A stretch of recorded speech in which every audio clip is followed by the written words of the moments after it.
Good evening. Welcome to the Kenmore-Tonawanda Union Free School District Board of Education meeting for April 13th, 2021. District Clerk, please note that all trustees are present.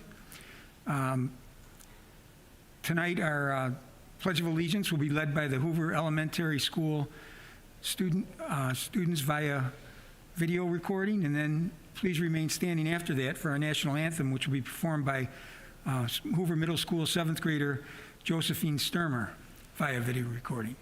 Please stand.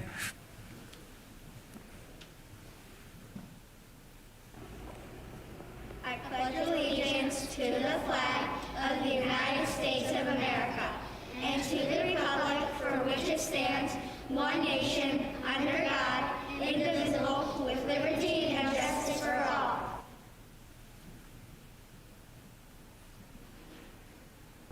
Oh, say, can you see by the dawn's early light what so proudly we hailed at the twilight's last gleaming, whose broad stripes and bright stars through the perilous fight o'er the ramparts we watched were so gallantly streaming, and the rocket's red glare, the bombs bursting in air, gave proof through the night that our flag was still there. Oh, say, does that star-spangled banner yet wave o'er the land of the free and the home of the brave?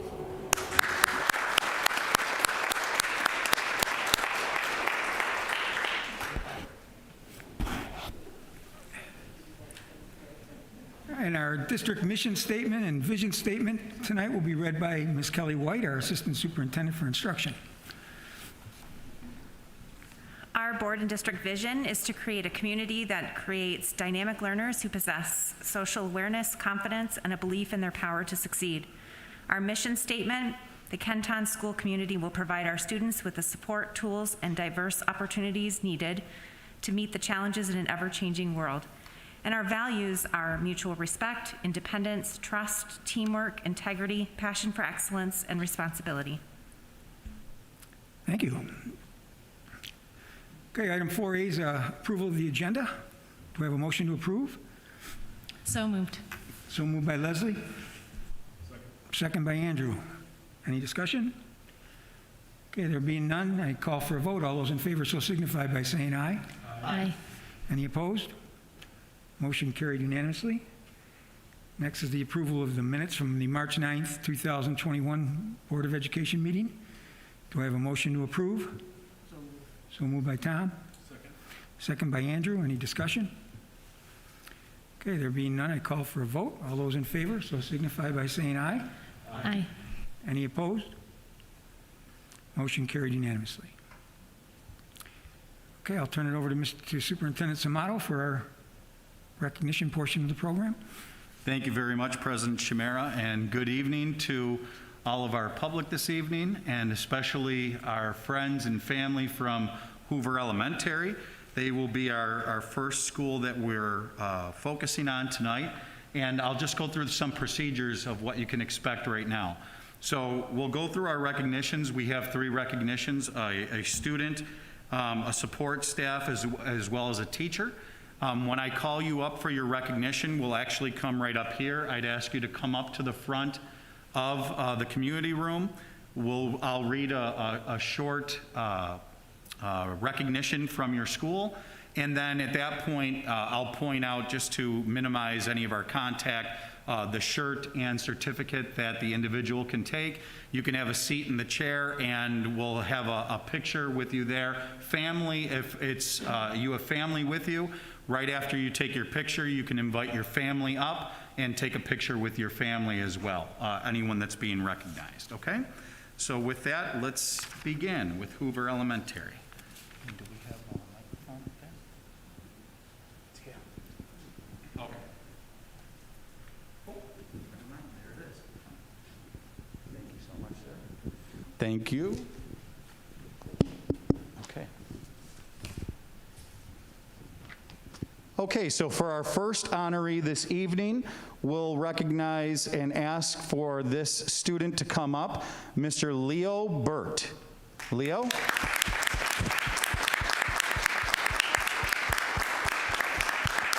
And Leo, you can stand right here.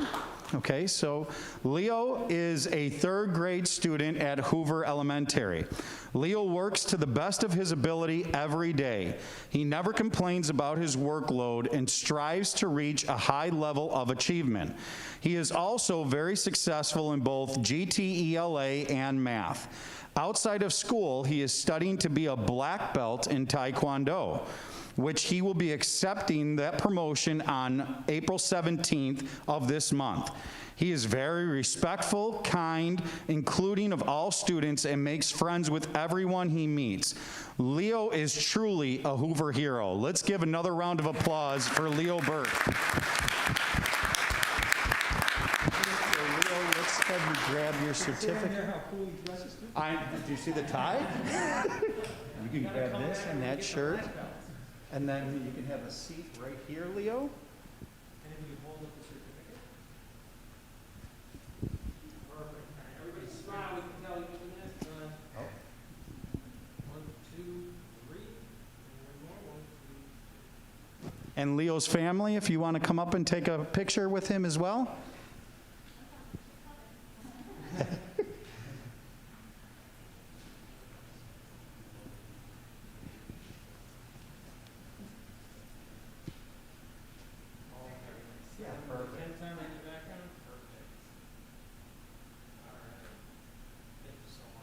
Excellent job. Great job, Leo.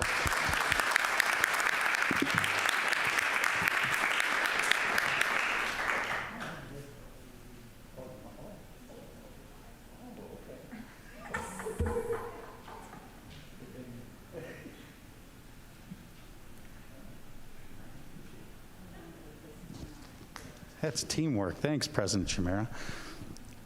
Okay, our next recognition, our honoree, goes to Miss Tracy Weber.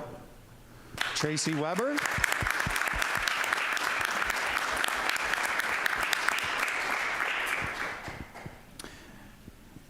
Right there, perfect.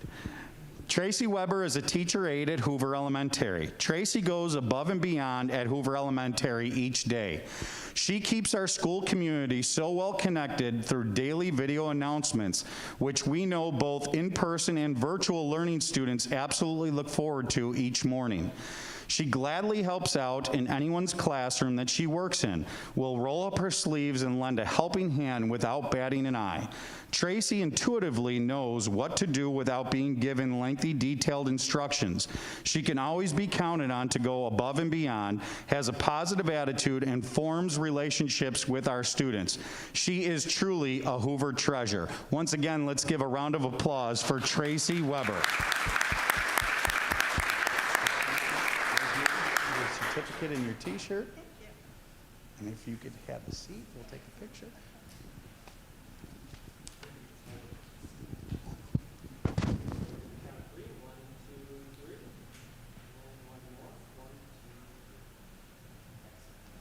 Tracy, do you have anybody with you? Okay. You want to call your husband? Put him on the spot, yeah.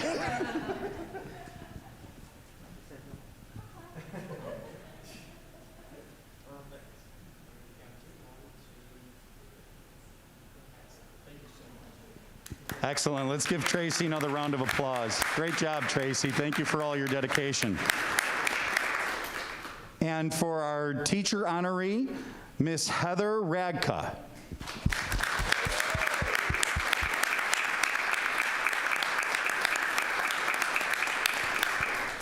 So Miss Radka is a PE teacher at Hoover Elementary. Heather represents Hoover Elementary on many levels that include the school, district, county, and state. She is kind, caring, and always willing to help out. We have never gone to Heather with an idea and been turned away. She makes PE fun for our students, both in person and virtually. Her work on the District Wellness Committee, as well as our Field Day Committee, have provided fun to staff and students over the years, especially in a year when it was so much needed. She is the co-chair of the Hoover Hoots and co-chair of our Hoover Helping Hands Committee. She creates special bonds with her students, just as she did this year with a student who needed some motivation to come to school. She took on this role on her own, and she is honestly why the child gets out of the car in the morning to come to school. She truly is a leader in our building and beyond. Once again, let's give a round of applause to Miss Heather Radka.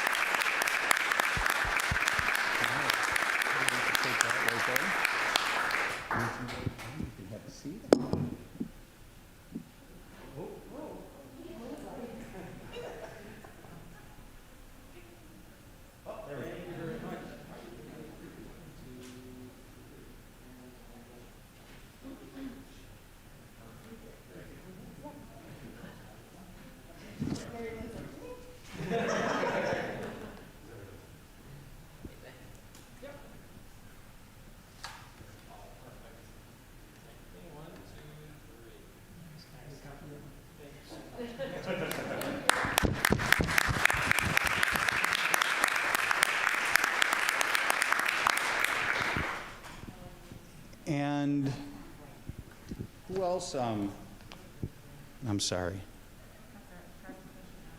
Okay. And so I'll call up our Hoover team to present at this time.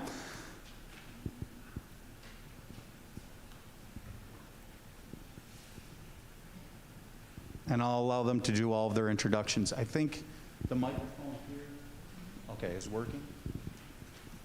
Do you want to use it? I'll use this one here, yes, if that's okay. And then we'll just all trade spots.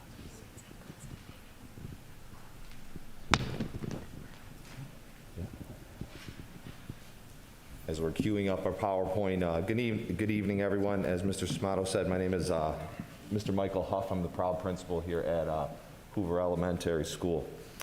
I'd like to just take a quick moment to thank our honorees and our parents that are here with us tonight. Your recognition is so well deserved, so thank you so much for being out with us here. I'd also like to thank our Board of Education, Superintendent Samato, Assistant Superintendent Mrs. White, and our Director for Elementary Education, Mr. Michael Muscarella, for their continued instructional support. We have an excellent presentation for you this evening highlighting our Hoover Hoots program.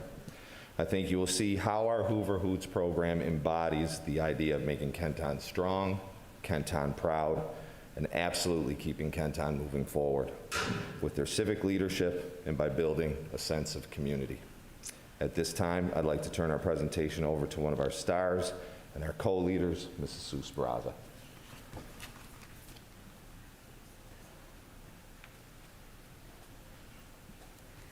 Hi, thank you for having us. I'm Sue Speraza. I'm the school social worker at Hoover Elementary, and I am one of the advisors of this awesome group. With me is Ms. Radka, our PE teacher, Ms. Barrett, one of our special ed teachers, and Mrs. Fikert, another teacher in our building. And the four of us lead this fabulous group.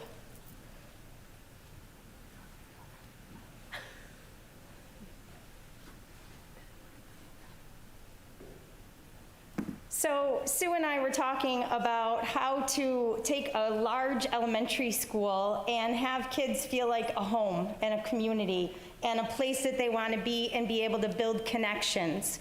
And from that, that's where our Hoover Hoots Community Club came from, as a way to create leaders in school, to give them a purpose, to be role models, to be liaisons in classrooms. And the kids love taking on the responsibility.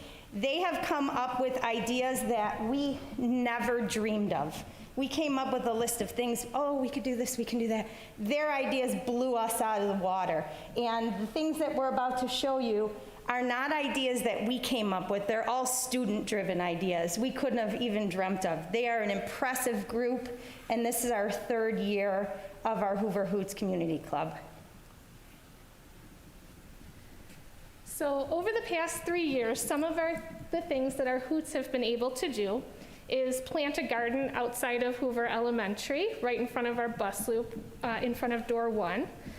Our Kenmore West graduation walk, they were able to participate and experience firsthand welcoming the Kenmore West graduates when they came to see us. They've read with veterans.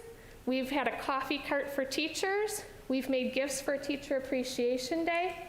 And we have had the honor of being able to create cards for our honor flight veterans and our incoming kindergartners. Every kindergartner that comes into Hoover Elementary at orientation gets a card from a Hoover Hoot, welcoming them to Hoover.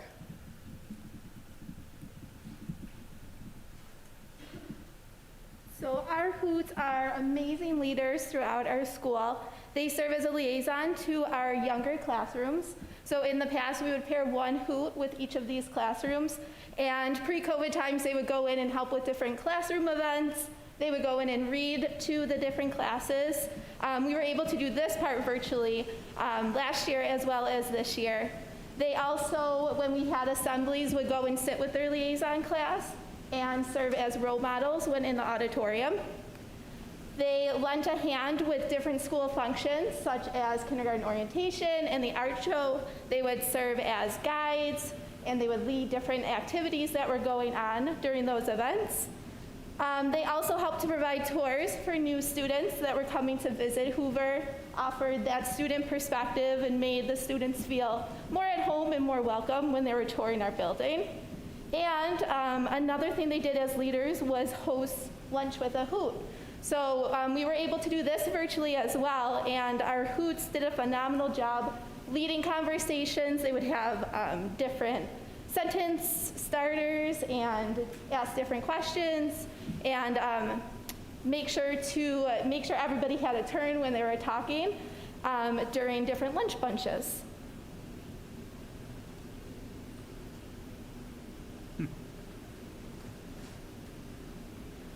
So with the unexpected closure last March, it threw challenges for everybody.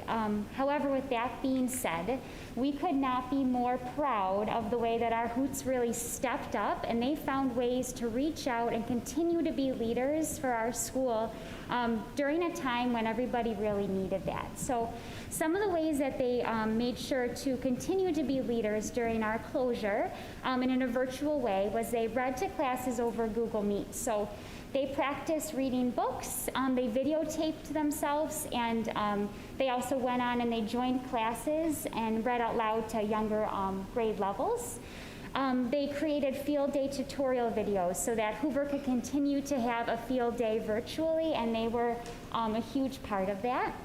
They made cards for hospital workers to thank our essential workers during a difficult time. And they brainstormed many great ideas to fundraise for a buddy bench, which we are continuing to work on this year as well. That is enough of us talking. I would like to bring some of our wonderful Hoover Hoots up to tell you for themselves why they love being a Hoover Hoot. So we are going to start with our friend Addison.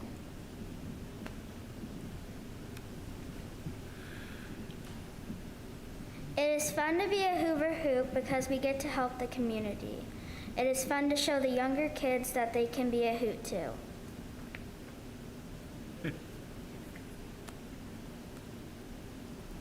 Next we have Ethan. I love being a Hoover Hoot because we get to go to Hoover Hoot meetings and do fun activities. I really like reading to kids in the younger grades on Google Meet. It's fun to be in a club with other fourth graders. I also think it's cool to be in a club that does a lot of positive things for our school. It's been really fun being a Hoover Hoot for the past 2 years. Next is Josie. I love being a Hoover Hoot because I want to help our school. I like to show the younger kids how fun it is to be a Hoot and what it would be like if they were a Hoot when they are in 4th grade. and Peter.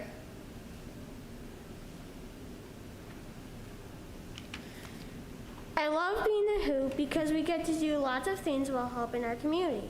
We also get to show kindergarten, first, second, and third graders what they can do when they're in fourth grade.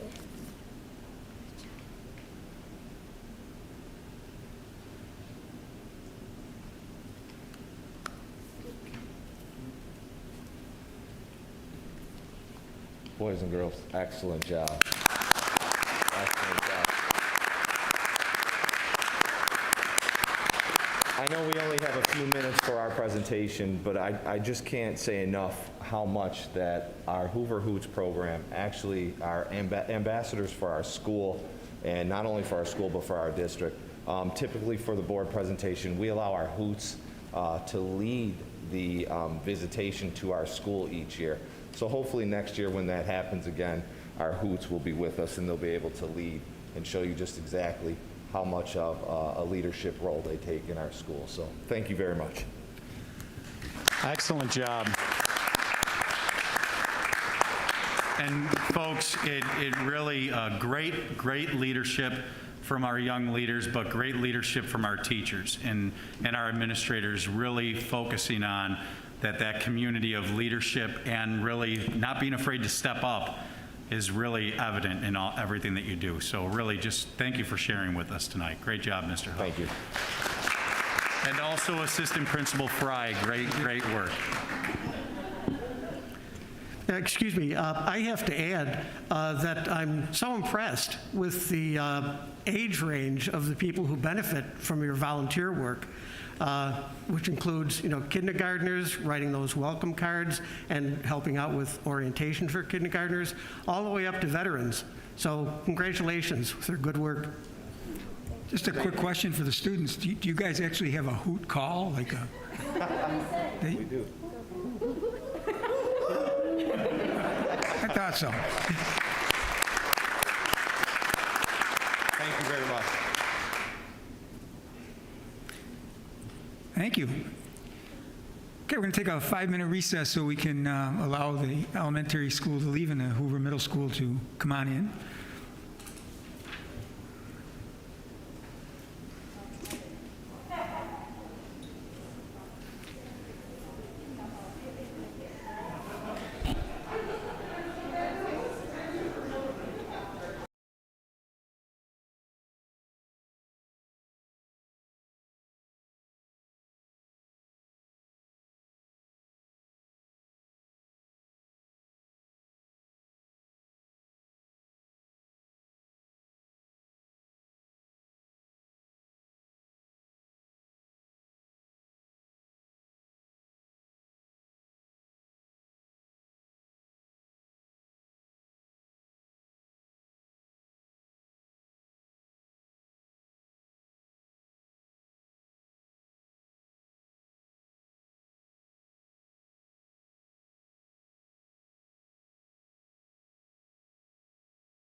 back in this room again after several months there where we were kind of lonely, either at home on our computers or even here alone.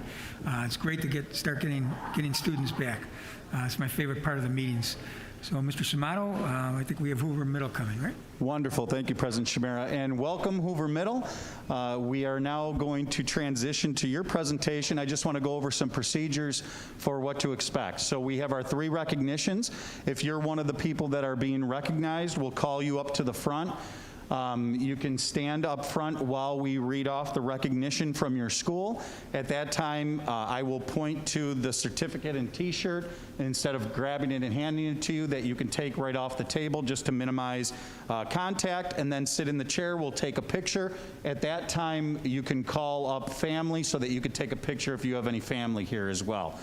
After we go through the 3 presentations, I'll turn it over to the administrative team, and they'll lead us in our presentation about Hoover Middle School this evening. So, wonderful. Without further ado, thank you. Let's start with our first recognition, and our first recognition this evening is our student recognition, Caden Tyree. Caden?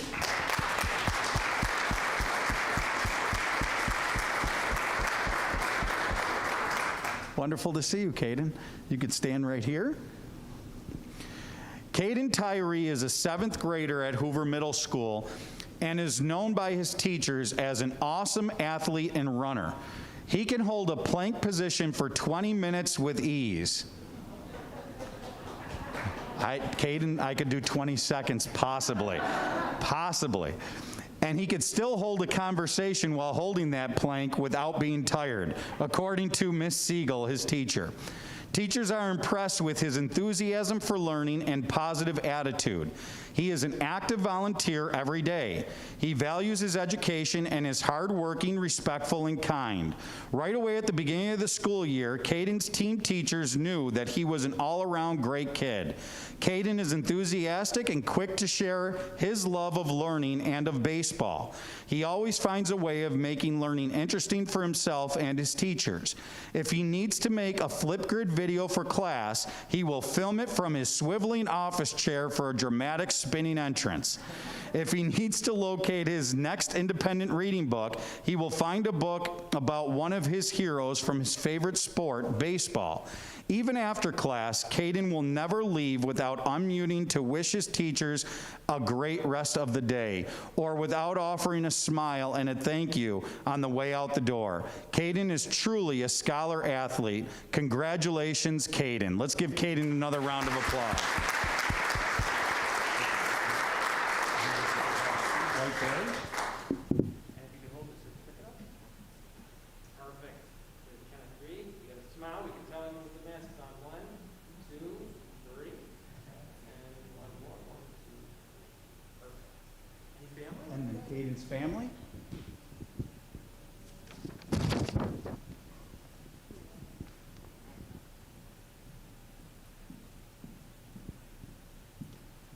can stand right here, we get a little dig in the background. Perfect.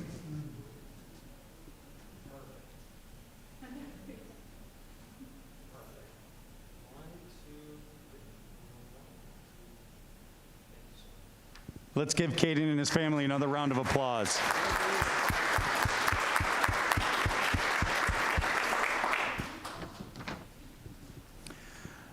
Our next honoree, teacher aide Jen Krieger. Miss Krieger?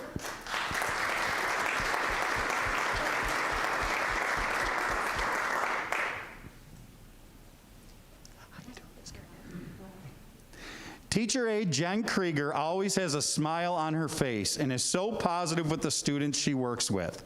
Jen has worked in many roles as a teacher aide since she was hired in September of 2007 and recently requested to shift her focus to working with the reading interventionalists. And she has a deep interest in supporting literacy development. Jen demonstrates great flexibility by working with 8 RTI providers and assisting students daily in many different rooms. One teacher said, having Jen Krieger in the room is like having another teacher with all the students.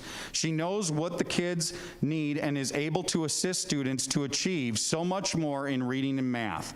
On Wednesday, she reaches out to many families to keep our students on track and engaged in school.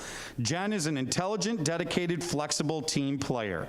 Another teacher said, Ms. Krieger has gone above and beyond to help students online in the classroom. She is encouraging and positive with some of our students who struggle the most, and she is able to inspire these students to remain engaged and succeed. Another colleague noted, Jen is a friendly, kind, positive person. Last year, when I was a new employee, she was incredibly welcoming and helpful. Every time I see her, she is smiling and interacting with her students. Jen is truly a role model in the HMS family. Once again, let's congratulate Miss Jen Krieger.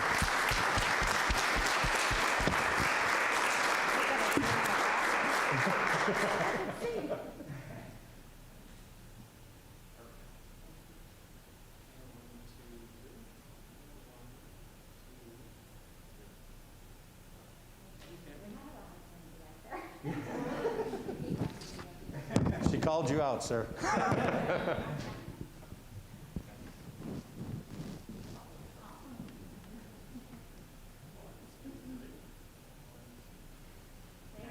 Let's give Ms. Krieger another round of applause.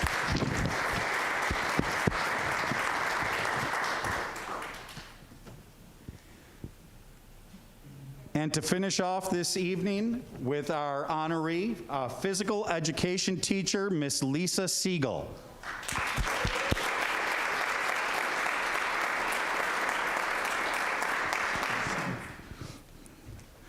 Physical education teacher Lisa Siegel is a positive force at Hoover Middle School.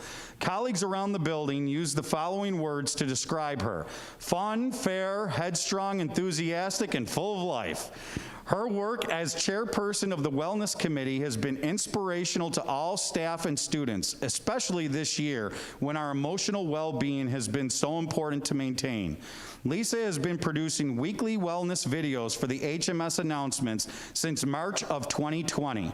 I think we all remember March of 2020. And also hosts a weekly sports update in which she includes news about things like NASCAR, World Soccer, Major League Baseball, and the Buffalo Bills season updates, complete with catchy background music. She even arranged for former Buffalo Bills player Mark Maddox to make a great video appearance during this year's football season.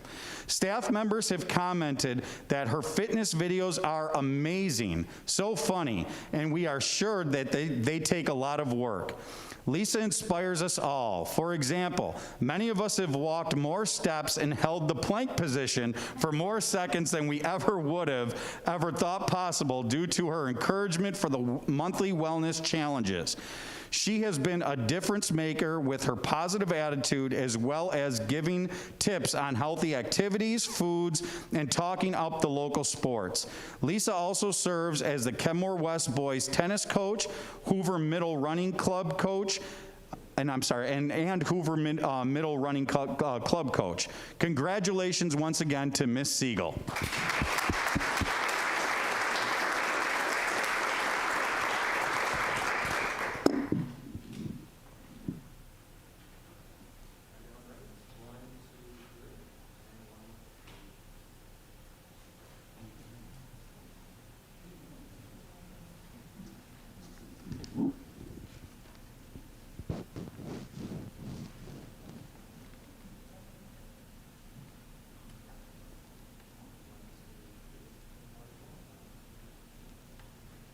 Let's give Ms. Siegel another round of applause.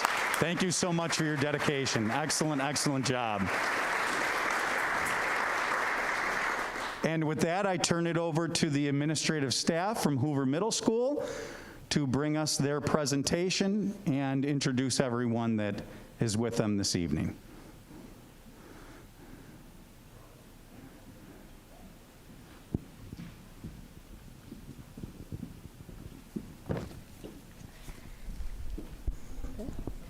Good evening, everyone, and thank you. I would like to just congratulate our honorees once again. Very well deserved. Congratulations, everybody.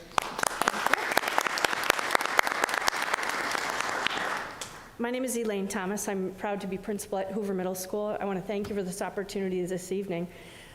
Superintendent Samato referred a moment ago to March of 2020. we know that science has been in the news a bit lately. We chose to focus on science this evening. So we'll highlight a little bit about the New York State science standards for you, give you a glimpse into the energy behind the standards and the ways in which that is engaging students very actively in science learning and collaboration and coordination together. I owe a debt of gratitude to Lisa Davidson, our instructional support specialist for science, who unfortunately cannot be here with us this evening. She and Melissa Detbarn, one of our Science 7 teachers, built this presentation along with students, as you'll see. Melissa is a New York State STEM master teacher.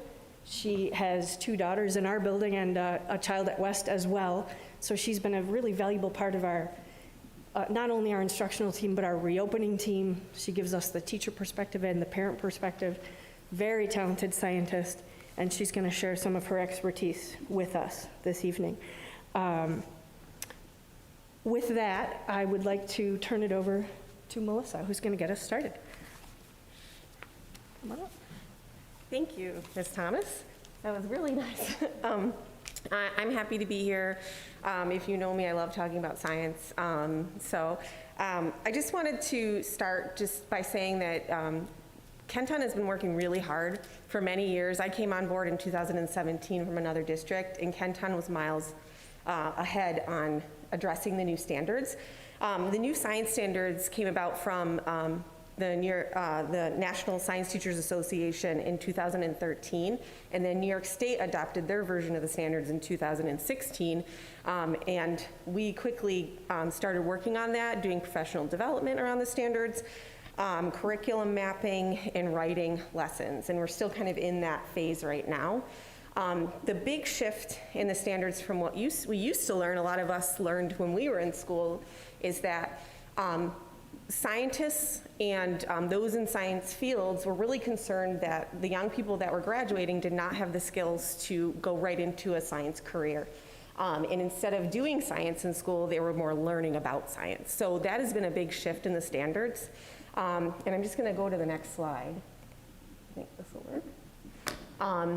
The difference in the new standards is instead of just learning about a fact or a process in science, that students are doing the science. So we are really trying to weave together science and engineering practices along with whatever we're going to be learning about, and then also weave in cross-cutting concepts. So you can see the 3 different areas. They refer to it as kind of like a rope, kind of twisted together. So our challenge is really different. So now we have to start to incorporate different teaching and learning strategies on top of learning about the stuff that you would learn about. So one of the things that we've been doing at Hoover Middle is aligning our new curriculum to this way of teaching. So we just did a project in February on how the land changes. So we spent a long time learning about how the land changes, weathering, erosion, the rock cycle, and then plate tectonics. And then students created their own models about how that looks. And I have some videos to kind of show you what students made and how they did it. And the really neat thing is they had like no rules about how to create it. They could create it however they wanted to, as long as it demonstrated the learning target. And then they also reflected and shared their work with their peer scientists, which I thought was awesome. So I'll give you a little show of what they did.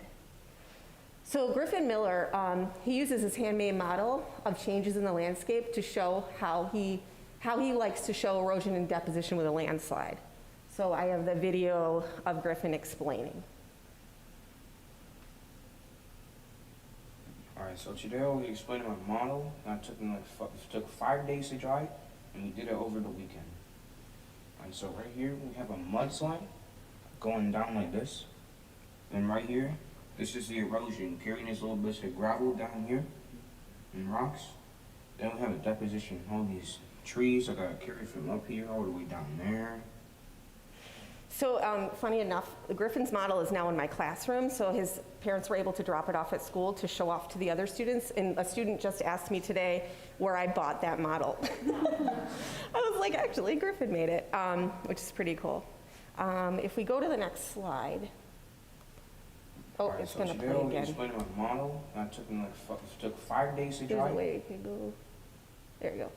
So this one is great because Josephine Sturm, who also sang the Star Spangled Banner, she's able to use Flipgrid technology to show off the strengths of her model and talk about how she understands how the land changes. And what I was saying to Ms. Thomas and some other folks is that I love the technology we have this year. I can't tell you how much science has benefited from having the one-to-one technology and access to other online lab programs and things we're testing out. And Josephine shows exactly what we can do with that. Hi everyone, this is the model that I made. I moved my model over here so that it is easier for me to talk about it and point to the different things that I want to point to. So as you can see, I have drawn arrows to the two different types, or the two different examples of physical weathering. I have a cave, which represents the chemical weathering, and the dissolving of limestone or other rock. So students are able to build really in-depth understandings of how the land is changing by making their own models of it. If we go to the next slide. Hi everyone. It'll show how students were asked to reflect on how their model was, which is something that scientists do all the time. We know this from watching the news on COVID, is they reflect and refine their models constantly, and that's something we're working on in science. So Kylie Rooney is going to show her science practice of evaluating her own model. And on Flipgrid, students had to give feedback to each other about how they would change models as well. So if I could do this differently, if I could redo this, I would definitely do it on a poster instead of Google Slides, because I feel like I'd have more creative liberty and I'd be able to show my work better to the point where it would make much better sense. So one of the cool things is we're just about to start another phase of modeling projects on Friday using the cell. So now they're going to start linking the physical science with the life science using their modeling skills over again. So I'm really excited to see how now they're going to do it again and do it even better. So I'll pass it back to Ms. Thomas and she'll talk about the 6th grade science. Thank you very much. Thank you so much, Melissa. Before I forget, I also owe a debt of gratitude to our 2 assistant principals, Michelle Jaros and Marco Galanti, who help us create the conditions every day to allow our young scientists and our master scientists to do their work each day. So thank you so much, and thank you for being here with us this evening. We want to show you one more video. This one is a bit longer. It's a little over 3 minutes, but one of the ways that we have implemented the new New York State. Oh goodness, Science Fair Club, that's okay. Well, we're gonna jump back to Science Fair Club, so hold on just a moment for the rest. I'm so sorry, I forgot about Science Fair Club. I also do Science Fair Club at Hoover Middle, and this is an extension of the standards, and it usually ends in the Western New York Science and Engineering Fair at DULY College. We're kind of flipping things a little this year because they are not able to participate in the fair, but we've done this many years. I have 2 of my veteran science fair students, John Potter and Dominic DiGiulio, to talk about the current science fair project, which is all about eyewitness accounts. So I'll let them kind of take it from there. Hi, I'm Dominic DiGiulio. Hi, I'm John Potter. And our science fair project was how accurate eyewitness results are. We ran a series of tests by showing the people a video and having them do a quiz right after, 5 days after, and 10 days after. We found that people did tend to forget some of the small details, like what the suspects were carrying, what type of clothing they had on, the color of the clothing. One thing I've enjoyed about Science Fair too, I think it's been like 2 years now that I've been doing Science Fair, is all the new people I can meet. I met a lot of new people, I became friends with some new people, and it just had some awesome teachers in Science Fair Club. Yeah, and one thing I liked about Science Fair was just like choosing what project you were interested in and then just like working on it with your friends and, you know, just having a fun time with your friends. Thank you for watching. Bye. I love Science Fair Club because students will come into class with like this amazing idea, like let's do an experiment on this, but there's not a lot of instructional time to do those individual experiments, so they come to Science Fair Club and they do amazing research. And you can see some of the pictures here of solar power, things that they've done that, I mean, we didn't even do when I was teaching high school. So it's really impressive. So sorry about that. We're good. Go just to the next slide. Hi, I'm Dominic DeJulia. Yeah. There we go. Okay. One of the things that I know Lisa Davidson, a point she wanted to make is that one amazing factor is this way of approaching the science curriculum has really been engaging for all levels of students. Students who have learning challenges, students who have IEPs, 504 plans perhaps, students who need extra challenges, who need enrichment. So the whole gamut of student is really well engaged through this science curriculum. Another way that we have engaged students here at the 6th grade level is through playground physics. I'll tell you a little bit about that. Playground Physics is an app. It was designed at the New York Hall of Science. It guides students in exploring Newton's laws in physics for themselves. As part of a Career Option 2 project last summer, Lisa Davidson, our instructional support specialist for science, and several Kenton teachers designed a study to see if students learn energy concepts better using the Playground Physics app or using a workbook program that they designed themselves. The app was installed on the Chromebooks of students in 3 classrooms at Hoover Middle, and the Ben Franklin students are serving as a control group this year using the student workbook our teachers created. Back to a point that Melissa made earlier, it was interesting to learn as I worked through the APPR process with several teachers who co-taught Playground Physics. They made an interesting point that while it was loaded on the student Chromebooks, our teachers do not have Chromebooks. So that's just a point of awareness because it became extra challenging for the teachers. What they found really helpful was the support of people like Lisa Davidson, Dave Rogalski, one of our ISS technology instructors, and people like Joy Shamara. So they had many extra hands on deck in the classroom as they implemented this curriculum, and that was really, really necessary. As some students still needed to load the app, others were further along in their work, and so many adult hands helped that process along. So I want to make that technology point. Ben Franklin is just finishing their unit on energy, so we should have results shortly to decide whether the app was better or the teacher materials. In our final video, you'll see Jackson, a student in Joanne Rice's class at Hoover Middle, explaining how to use the Playground Physics app. So this is a little more than 3 minutes. Jackson does a really nice job.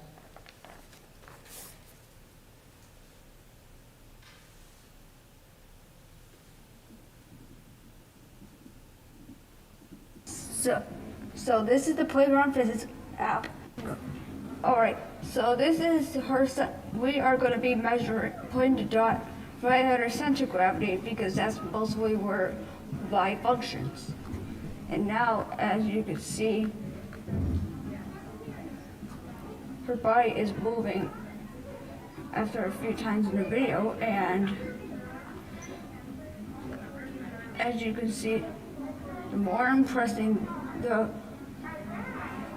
fast forward button, the more changes, the more it's going to look different in the video. So right now she's getting ready to do the cartwheel. And now we are going to be placing the dots down the center point of her body.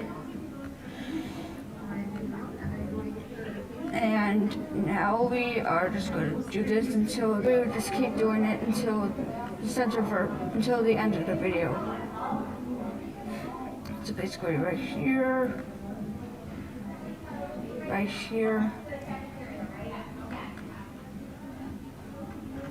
and then it's right here, and right here. And then you want to press save. And as you can see, the dots are going with that. And showing the speed and the height of the girl when she's doing the cartwheel. Right done. All right, so as you can see, the speed meter is moving. So basically, if it has the more kinetic energy that the girl is giving out, the less potential energy it is having. The potential energy graph is on the side is saying it's changing because the girl is moving at different parts of the video.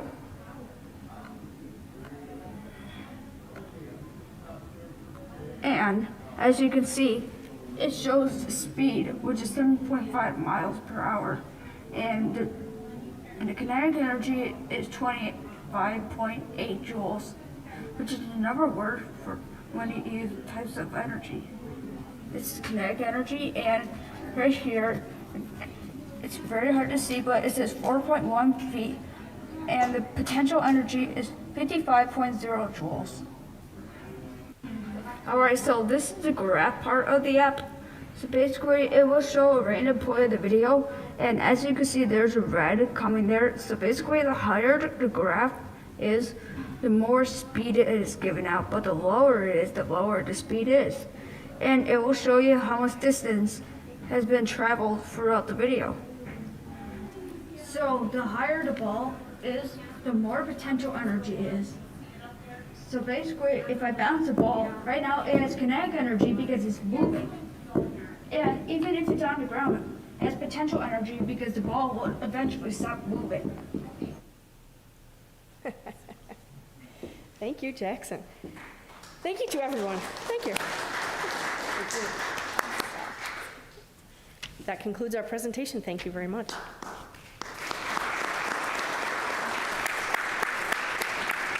Any questions? Sure.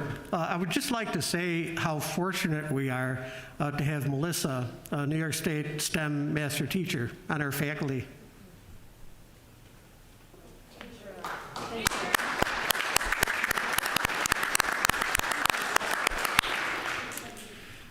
Okay, I know the agenda says another recess, but before we take that recess, I think we'll do our community award because our honoree this month is very involved in the Hoover community.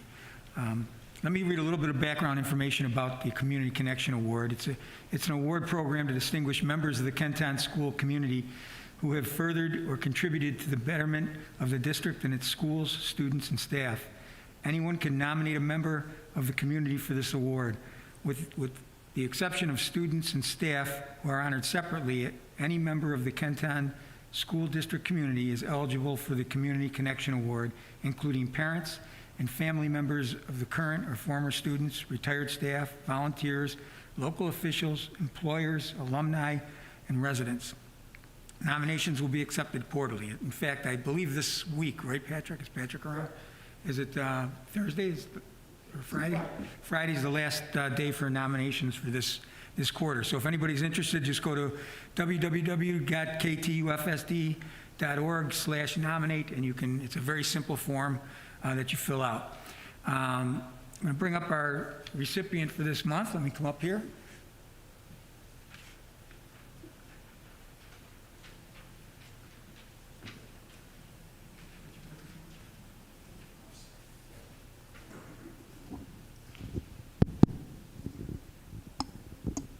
Our recipient this month, and I believe is this our third or fourth?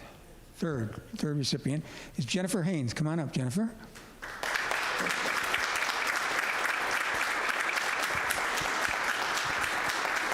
Just stand right here. I'm going to read a little bit about you. Jennifer Hayes is a very active Kenton School District parent and volunteer who was independently nominated by two different individuals in our community.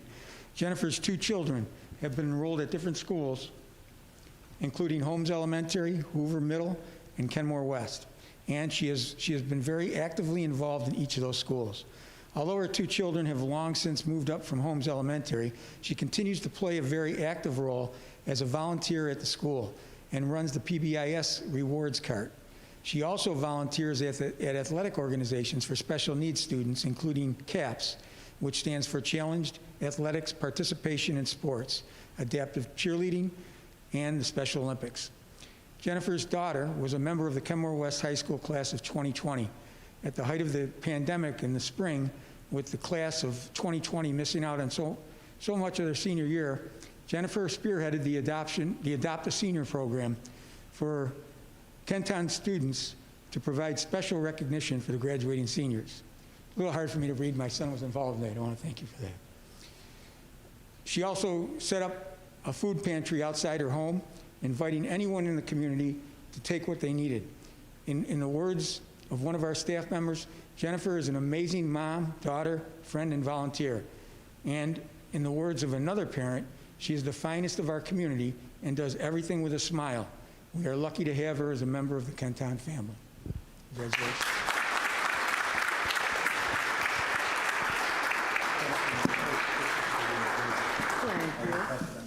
Then you can hold it up. All right. Give it a count of 3. 1, 2, 3. And one more. 1, 2, 3. Perfect.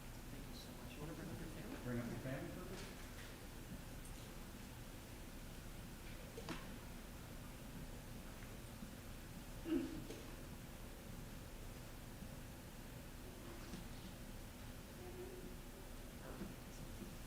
a count of 3. 1, 2, 3. And one more. 1, 2, 3. Thank you so much.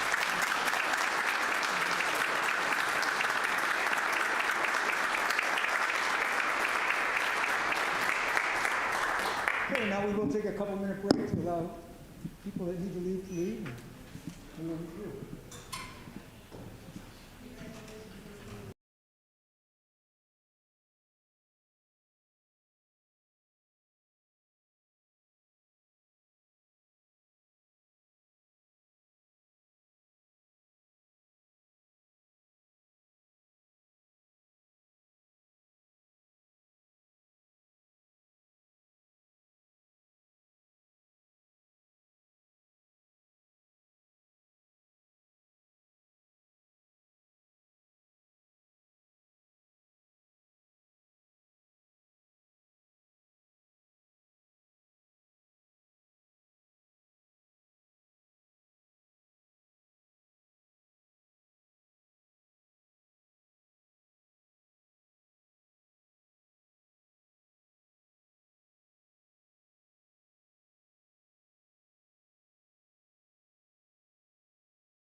So we want to stay on task here.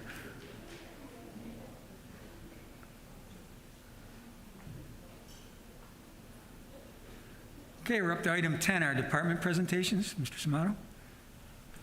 Wonderful. Thank you, President Chimera. And we'll get right into our presentations. We'll first, and these are annual presentations that are presented to the board as an update, an annual update. We'll start with our food service department and Ms. Kim Roll.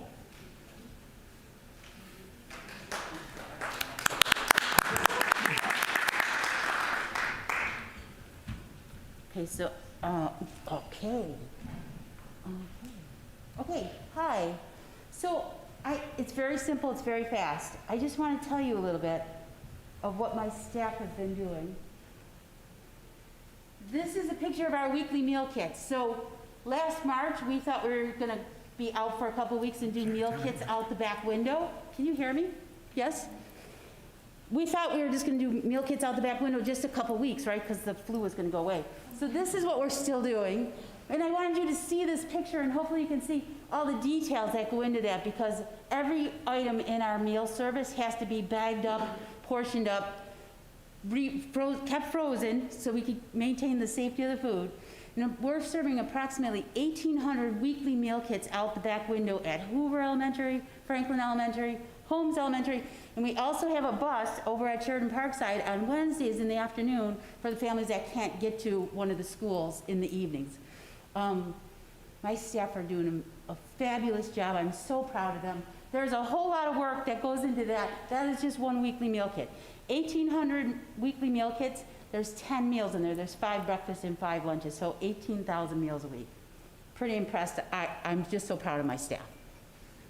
So I just wanted to show you some of the other things that we're doing besides bagging up all those meals and getting them ready. We have meals served in the classroom at the elementary schools. We're serving about 1,400 meals into the classrooms, into the school classrooms each day. So we kind of just we're serving them up in like trays, and then they're going into bins and being shipped down to the classrooms. So we're trying to keep track of allergies and what each child wants to eat, and hopefully nobody's crying, because we want kids to be happy with their school lunches. So that's another part of what's going on every day on top of the bagging up of the meals. In the middle schools and the high schools, we have students coming through getting meals off of the serving line. So again, everything has to be handed to them. Nobody can touch anything. It's, we've been doing it for almost a year now, and this is a little bit different for this school year, but there's so many processes. Everything has to be thought out and touched and portioned up, and just so you can understand that, there are about 1,000 meals between the middle school and high school going out each day. So my staff have been very, very busy, and in every direction they can feed children, they're feeding them, and I'm very proud of them. And we're currently doing this with 11 vacancies in our department, and it's really hard because our vacancies are about 3 hours. The food service helper positions are about 3 hours a day. It's really hard to find people. Usually our candidates for our positions are moms that their kids are in school. Well, their kids aren't in school, so it's hard to fill our positions right now. So it's a little bit of a challenge for us. My staff have stepped up and done an amazing job, and this is just one of the lines of filling the bags for the weekly meal kits, and I just thought it was a great picture to show you the process that we go through. This is something that we added as an extra offering to the community, and it's the USDA Farmer to Family food boxes. So last March, for those of you that don't know about those, when COVID hit and shut everything down, the farmers, they didn't know what to do with their produce and the milk from the dairy, from the farm, or from the cows and that. So they started plowing everything under. And they had to milk the cows, but they were dumping all the milk out because they couldn't use it. They had nobody to buy it up. So USDA, the federal government, stepped in and they bought it up from the farmers. And then they packaged it up, and they were shipping it out to communities so that families, it would just help them right in this time that everybody needed it. So this is just a really awesome program. I was trying to get it for our community since September. I was very fortunate it started in January, February. So we've done 4 distributions so far. We've done about 4,000 meals. I have to tell you, this service has been provided because we have awesome volunteers in our district. We have students from Kenmore West and Kenmore East, the National Honor Society students. They volunteer we've been doing this about every 2 weeks since we were able to get the boxes. The students help out, they're just amazing. We have volunteers from the administration building. Superintendent Samato and Assistant Superintendent Nicole Morosco have helped out. A huge thank you to our building and grounds, Tim Ames, Andrew Schnegenberger, Pat Stillwell, and Richie Pisa have all done a tremendous job. All these volunteers, it's just a really cool thing. And it's a community service thing, so it's not even part of school lunch, school breakfast. And that's all I have. So, anybody have any questions? Thank you. I just wanted to say kudos to your staff for putting all of that together. It looks like it's an amazing undertaking, and to be short-staffed, and what a benefit to our community. So thank you for providing all of that. Thank you. I will share that with my staff too, because it's so much work. It looks, when you look at that weekly meal kit, it's like, oh, okay, they get a couple bags of food. The amount of work that goes into this, I can't even stress how much work my staff are doing, and they're stepping up every time I ask them to. They're just an amazing group of people, and I'm very proud to be a part of that team. So thank you very much. Oh, I just wanted to say one thing too. I'm way over here in the corner. Sorry. I think that you're outside the box thinking about getting kids to help kids too. Getting your volunteers from the 2 high schools is such a great idea, because they can kind of see the world in a little bit of a different way. Right. And I think that's just a great thing to do too. It gives them a way to do something, they're getting educated in a different way. Right. And I think that's great. So thank you. Thanks so much. Trustee Battaglia, that's such an important point, and it's really, if you see that whole system where the food to farmers to families, and how Kim and her staff organize that, it's so symbolic of how Kenton is. If anybody hasn't seen it or gets a chance to actually, the 1,000 families, the 1,000 cars that come through, literally 1,000 cars that are coordinated with our volunteers, and how Kim works with the kids, and how the volunteers work with the kids, and then how the kids work with the families. It's totally Kenton through and through. So it's a great point that you bring up. It really is. Thank you.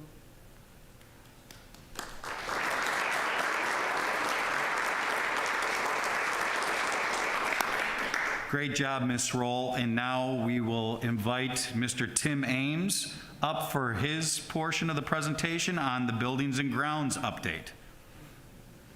Welcome, Tim. Thank you.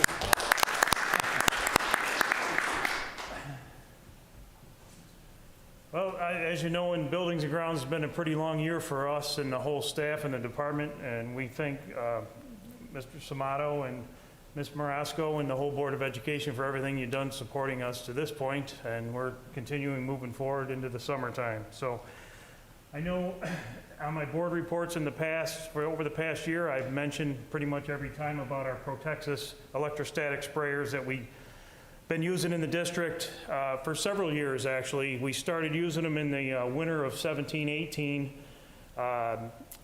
Edison Elementary School had 1/3 of the kids were out with illness. Back then it was just cold symptoms and flu symptoms. And Mr. King called me up from the school and said, listen, we got to do something. Something's going on here. Well, we reached out to a couple vendors, talked to them about what was best for our situation. They introduced us to the Protexus electrostatic sprayers, told us how well they were going to work, and we actually implemented them back in 17 and 18. Well, lo and behold, March of 2020 comes along, and, well, February actually of 2020, when all the news channels wanted to come to Kenton and interview me for the electrostatic sprayers we were using. Well, since then, we've gone from, we had about 6 sprayers in the district, and we would move them from building to building, and then we would spray on Friday nights, and you know, it actually helped at Edison and all the other buildings, and it just progressively over the winters got better and better with the amount of, or with the reduction of sick students. And then when the pandemic came, we reached out and we've gotten more. So as of today, I can tell you that we have like 76 electrostatic sprayers in the district, and every single custodian in my department has one for their daily tool. So as an electrician has a meter, or a mechanic has a impact wrench, you know, we have a Protexus applicator, and that's our #1 tool for sanitizing and disinfecting our buildings. I feel it's done a great job. The custodian staff have been great through this whole, the whole pandemic here. You know, they're front line, you know, they're making sure everybody stays healthy and safe in the buildings, and hats off to them. They do a great job. We started doing the buses back in the fall. In October, I worked with Jim, and actually the buses come in at, you know, 5 o'clock, 5:30. We sent a crew over. They went through every single bus every single night and disinfected with the electrostatic sprayer. We actually bought a backpack sprayer because it holds more water, does the same concept, just it holds 2.5 gallons of water in product. It just got bulky in the bus because they're trying to go through the, you know, the seats and everything, and it just, so they're back to the handheld one, but we utilize it for the auditoriums and larger areas in the school. So a little more on it. We use the Pure Tabs. The Pure Tabs are about the size of a quarter. They are chlorine based on calcium. You drop it in the 1 quart container, it dissolves, and the product's ready to use. So we've gone through a lot of it, and it just shows that we're using it in our building. So it works out really great. Additional means of daily disinfection. We've got the alcohol wipes that we have got a lot of on hand. In the beginning, it was the recommendation of the state education department on the number of students we had and how much we had to have for face masks and PPE and the disinfectant wipes. And the Oxford wipes that we also have in the building. You can see the Oxford wipes are 1-minute kill claim. So they're very effective for between class time changes in the high schools and the middle schools. The alcohol wipes were primarily brought in because the manufacturer of our laptop computers didn't want us wiping them down with the Oxford wipes. The material, it was hurting the computer, so we went to an alcohol-based wipe. That's what we brought them in for. Proper nightly disinfectant in all spaces achieved by utilizing the Protexis sprayer like we talked about. All the restrooms are getting cleaned and checked every 2 hours, every restroom in every building. We've adjusted some staff to make sure that that's in place in all the buildings. The custodians do daily cleaning logs, and that was a directive from the CDC and Erie County Health Department that we maintain logs in the buildings for cleaning, and they still do that. And we actually were doing that prior to COVID, you know, to maintain and see where we need to improve and where we could get better in areas. So that's ongoing. And I think that's the last slide. But we got a lot going on in the department. We got a great crew out of the shop that's very experienced. We're getting a lot done. There's a lot of wheels turning in the department. We're working directly with the capital project, making sure the school gets what we're paying for through the project. Nicole's been great to work with, or Ms. Marasco has been great to work with getting our capital outlay project off the ground for the tank removal at Kenmore West. So it's been busy, but it's been productive, and like I said, hats off to the department and my staff for stepping up to bat and, you know, being right on the front lines every day and taking care of business. So I appreciate it. Any questions? Good? Okay, thanks. And Mr. Ames, I don't want to date myself, but I look at those sprayers and I remember the first time seeing Star Wars in the movie theater. Oh yeah, Han Solo. And Tim, before we move on to Mr. Nestico, it's very important for all of us to understand what I appreciate a lot about Tim is that as a school district, it's very easy, not very easy, but it's very easy for our focus to always be on instruction. What Tim is very particular about is that he recognizes the improvements that we need to make in our buildings and grounds. His staff is through his leadership, also through John Willey, very particular about what we do today and how it impacts our future. and how it will impact our future in Kenton even beyond our time here. That's a very important part of our leadership in buildings and grounds, and Tim does a very nice job in leading us in that direction. So thank you very much, Tim, for that. And we will round off our annual presentations with our transportation department led by Jim Nestico and his great leadership, and he'll give us our annual update there. Thank you, Superintendent Smato. A little bit different from our last two presentations. I'm a numbers kind of guy and like to give a lot of statistics out. So wanted to show the difference from this year, because this year has been full of change of what we're doing this year compared to other years. So our in-district gen ed students that we're shipping right now, but we're transporting 4,313, which is down from a normal year by over 2,000. And if you go down the slide, non-publics, our St. Amelia's, our St. Joe's, those numbers are down by 112. We're only transporting 1,056. Special needs are down by 47. We're transporting 273. Out of district, we're down 15, transporting 130. The big number is at McKinney-Vento, and that's actually an error there. That 3 is supposed to be 43. We're actually down that much in McKinney-Vento students. As things have been opening up, they have been coming on board more, but at this time last year, it was over 90 students that we had in McKinney-Vento.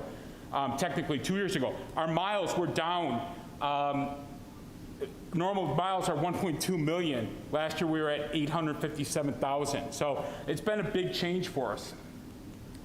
We actually had to consolidate runs this year also between not as many students riding, as well as we had driver shortage issues. And it goes to our biggest challenges. And this is, I think, my 4th presentation doing this for the board. And every year my biggest challenge seems to be driver shortage, and it doesn't seem to be going away. And this year it seemed to be worse than ever, because when we shut down back in March, we lost 11 drivers that never came back from when we reopened up again in September. We brought in 5 drivers last year. We were able to retain the 5.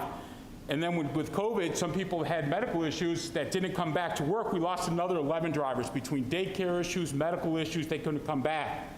So it's been quite the challenge. One of the next biggest challenge that we had was 1,470 cohort changes, whether a student was moving from A to B, B to A, VLA to hybrid, hybrid to VLA. Every time that happened, it changed the bus route. A student was moving on or moving off of that. So there's been a lot of change there. And then our last biggest challenge that we had was, everybody knows we have 9 buildings in Kenton, but does everybody know that we transport to 105 different buildings? So between our non-public schools, our special ed, audit district, it comes up to 105 different buildings, which meant we had 9 buildings with one program and 96 other programs that we had to try to mix and match this year, because some were Monday, Tuesday, Thursday, Friday like us. Some were Monday, Thursday, Tuesday, Friday. So it was quite the challenge this year to be able to put that together and still keep all the buses and everything running. But on a good note this year, our behavioral issues are way down. I could probably say we probably have had 20 student write-ups for the whole entire year. Now, a lot of it has to do with there's not as many kids riding, but it still makes the bus ride a lot easier for the drivers when they're not having to have the discipline issues. What's new? I know when last time we got together to talk, we were trying to work on getting a pilot program for a stop-down camera. That's still in motion, and I've been in touch with our vendor we were ready to put that with, which was Safety Vision Mobile, and we're still looking to do that once we fully open back up again. We put some new high-efficiency lighting in the yard to brighten things up the evening. We had some complaints from drivers when they're coming back from sports trips. It was dark out there. We wanted to upgrade that, so Tim's department helped us out with that. We're going to be upgrading our GPS system. We just found out about a month ago that 3G is going away, and all of our GPS in our buses are 3G. So everything has to get updated to 4G. So it's something we're in the process. I've been working with Ms. Roscoe on to be able to pull that together. We are on our replacement bus plan of doing 10 new buses this year, but the goal is next year is to recycle 20 back out. When we got our 10 new buses last year, we kept the 10 that we were supposed to surplus out, because John Bricado and I decided because of COVID, we might need more bigger buses to be able to transport students. And thank God we did, because we were able to spread the students out on some of our special ed buses. We didn't increase the amount of students, but we put a bigger bus on it to be able to spread the kids out. So thank God we kept those 10 extra buses, but if everything gets better, we'll be able to surplus those 10 and surplus the next 10 that we're going to replace this year. Our future, we're looking at a cloud-based routing system. Right now, our routing system sits on a server inside the transportation building, but we're looking at bringing it in a cloud-based system where it'll be web-based. You can do it, I can make a change from home on my cell phone if I had to. So it's getting to, actually we have another meeting set up on Friday. We're looking at another demonstration of that. So that's that's our biggest thing that we're working on going into the future at this point. The last thing we're looking for is in going for the future is getting away from bus letters. Kind of one of my biggest pet peeves is every time we have a change, we're sending out a bus letter. And this year, with so many changes, I can't tell you how many times we had to do bus letters or making phone calls where we're trying to get it to an online system where a parent can go into the parent portal to see what their bus change is. So we've got a couple different options that we're working on there. So at that point, that's all I have. If anybody has any questions, I'd be happy to take.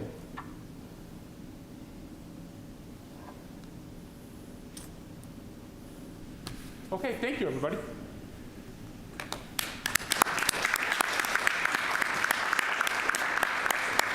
Thank you, Mr. Nestico, an excellent job. And folks, you know, our transportation has been, to say it's been challenging, to say the least. But we've had a lot of leadership from Jim, a lot of cooperation from all of our employees and colleagues that have just done a great job this year in being flexible. We've done everything from thinking out of the box of putting buses out on Sheridan Drive to try and attract new drivers, to finding different ways to retain people. So excellent job, Jim, and we'll continue thinking out of the box. One more, could you just remind me something? One thing that we did is I asked Tim to help me out right before we went on Easter break, is we put our yard signs in front of all of our buildings. And I didn't share this with you guys, but just over Easter break, we got 13 phone calls of people looking for either to be a bus attendant or a driver, just for putting those yard signs out right before break times. Excellent job. Excellent job. Any way that we can to think out of the box. So great job, Jim. And I will now turn it over to Assistant Superintendent Marasco for her budget recommendation. Thank you, Superintendent Smato. So I just want to give a review of the recommended budget that we discussed more in depth early at our 5:30 meeting at the budget workshop. So I just want to walk through what our recommended budget looks like. So we're talking about a total budget of $172,426,830. It's an increase of a little more than 3.3 million. Budget to budget, the percentage increase is 1.98. We would be looking to go up to our tax cap, and the tax levy would be $89,998,791. That's an overall increase in percentage of 1.97%. That would equate to a tax rate of roughly $54.20. 1.97% increase over last year. I apologize, the next line, the fund balance and reserve usage, is incorrect. It should read $8.2 million. And we will see an increase of $34.50 per year on each $100,000 assessed value of your home. So some things I just want to briefly point out. The estimated tax rate is based on assumptions. They don't finalize the assessments until July and August of this year, and the town does that. One other item that affects the town of Tonawanda specifically is the equalization rate. that says that all of the houses are assessed at an equal value across the state. Now, our equalization rate is not 100%, which means a house in Kenton is assessed less than a house that's in another district potentially. So that rate is confirmed July and August as well. So this is assuming we use last year's rates to come up with that estimated tax rate. So the other things that I wanted to touch on just briefly, the largest increases that we saw this year, budget to budget, were our salaries and benefits. Those equated to roughly $2.7 million of the increase year over year. And the largest categories of revenue to increase were our taxes and our tax levy and our state aid increases year over year. For more information and a further in-depth analysis, we went over it at our 5:30 budget workshop. So does anyone have any questions on that?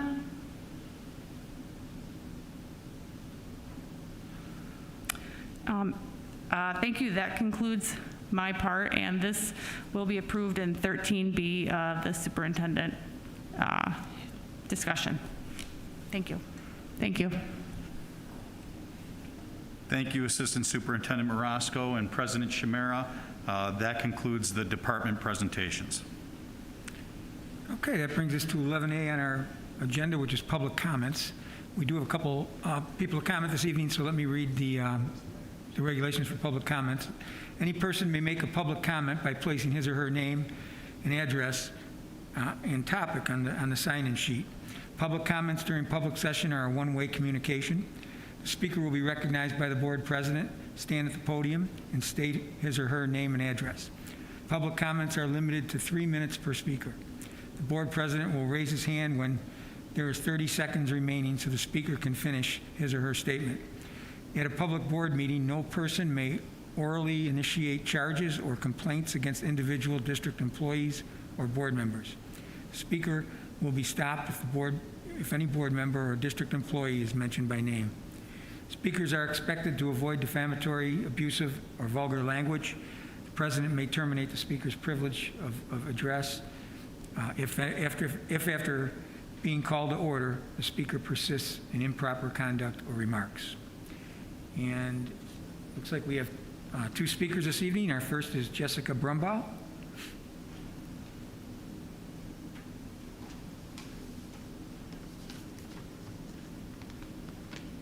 I would first like to thank the district and the athletic department for allowing our kids to play sports again. My daughter has made the cheer team at Kenmore West, and I have not seen her so excited for something involving in school in the past year, besides her going back to class in January. It was also great as a parent to see our kids making high school memories after a year of those being taken away. There are good things going on in our schools, but I will continue to speak out until our kids can attend school 5 days a week. We have new guidance for schools, but New York State continues to ignore the science and keep our public schools closed. Erie County supposedly has a high COVID rate. Are they closing restaurants? No. Arcades? No. Sports, including those being played in this district? No. Just our middle and high schools remain closed.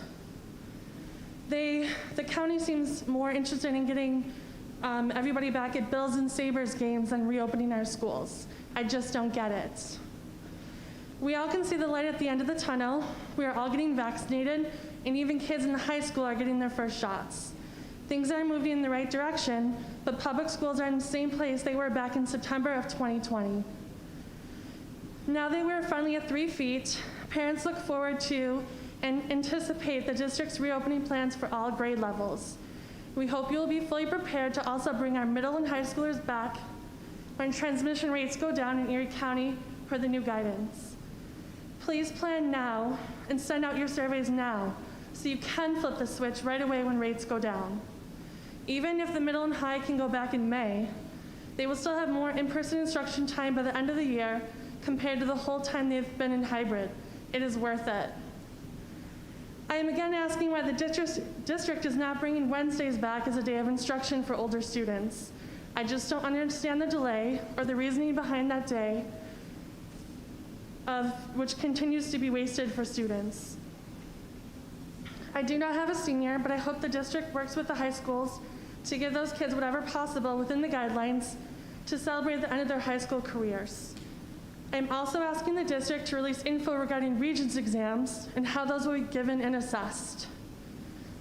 Regarding the school budget, I suggest being clear to taxpayers what the increases are, since I fear it not being passed with the announcement of the district receiving COVID funds and parents still not knowing when school will reopen fully. I also ask for you to be transparent in how you will use those COVID funds to bridge the learning gap created from more than a year of pandemic schooling.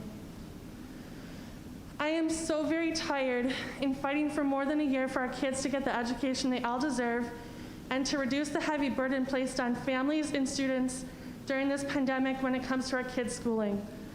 Please continue to fight with me and get our kids back in school.